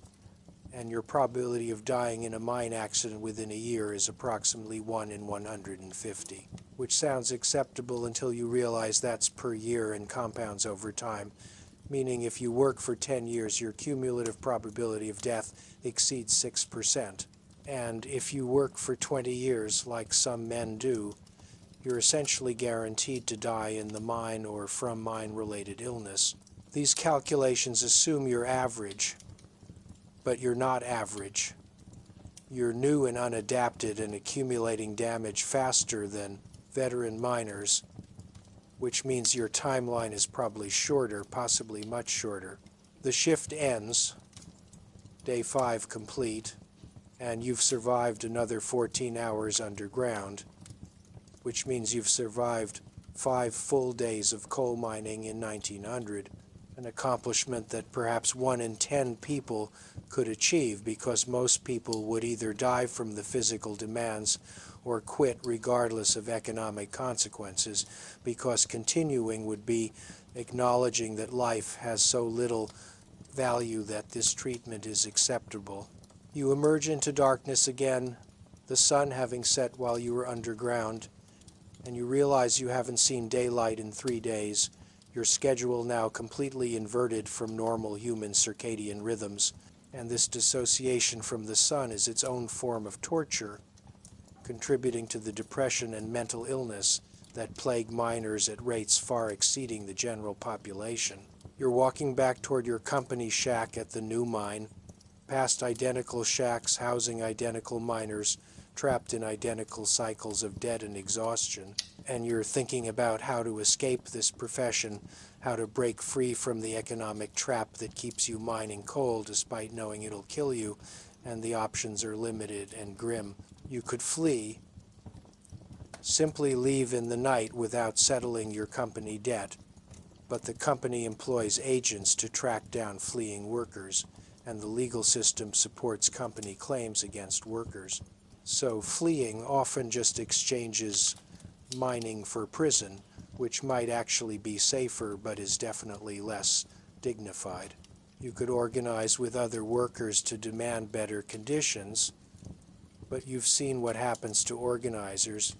They get beaten and blacklisted and sometimes disappear entirely, and the government protects company interests rather than worker safety, because the men who make laws are the same men who own mines or benefit from mining profits. You could save enough money to leave legally, but the mathematics of debt ensure that saving is impossible when you're spending more than you earn, and the company controls both wages and prices, creating a closed loop where escape through legitimate means is theoretically possible but practically impossible. You could die, which is the most common form of escape from coal mining, and you're starting to understand why some miners choose to die in ways that look like accidents but might be suicide, because suicide provides insurance money for families, whereas quitting provides nothing. And in a system where your life has value only through your death benefits, ending yourself strategically becomes a rational decision, which is perhaps the most damning indictment of the entire system. You reach your shack and light your lamp and sit on your straw mattress, and you're thinking about the question that started this journey: would you survive a day in a coal mine in 1900? And now you know the answer with certainty, and the answer is no. Nobody survives coal mining in 1900. Not really, because surviving implies emerging intact, and nobody emerges intact from this work. Everyone who enters the mines is transformed by the experience, their bodies broken, their minds scarred, their spirits crushed by the systematic violence of industrial capitalism that values profit over every human consideration. You've survived 5 days physically. Your heart is still beating and your lungs are still functioning, albeit badly. But you haven't survived in any meaningful sense, because the person you were 5 days ago no longer exists. That person has been killed by the mine as surely as if a roof fall had crushed them, replaced by this damaged shell who understands with absolute clarity that human life can be cheap, that economic systems can be deliberately designed to destroy workers, that safety and dignity and basic humanity are privileges that can be withheld from those without power. And this knowledge, once acquired, cannot be unlearned. It changes you permanently, makes you see all economic relationships through the lens of exploitation and violence. And perhaps that's the real reason you wouldn't survive a day in a coal mine in 1900. Not because the physical demands would kill you, though they might, but because the psychological and moral horror of what you'd witness would destroy something essential in your understanding of how civilized societies should function, leaving you unable to participate in or accept systematic exploitation without seeing it clearly for what it is. And that clarity, that inability to unsee what you've seen, that's the permanent damage that makes survival impossible even if your body walks out of the mine intact. The lamp flickers, your 5 days in hell documented, and tomorrow you'll descend again if you choose to, or you won't. But either way, you now understand that coal mining in 1900 wasn't just dangerous work, it was systematic murder dressed up as employment, and every ton of coal extracted was paid for in human suffering, measured in damaged lungs and broken backs and lives cut short. And the fact that this system was legal, was normal, was accepted by society, tells you everything you need to know about whose interests society was designed to protect. And it wasn't yours. It was never yours.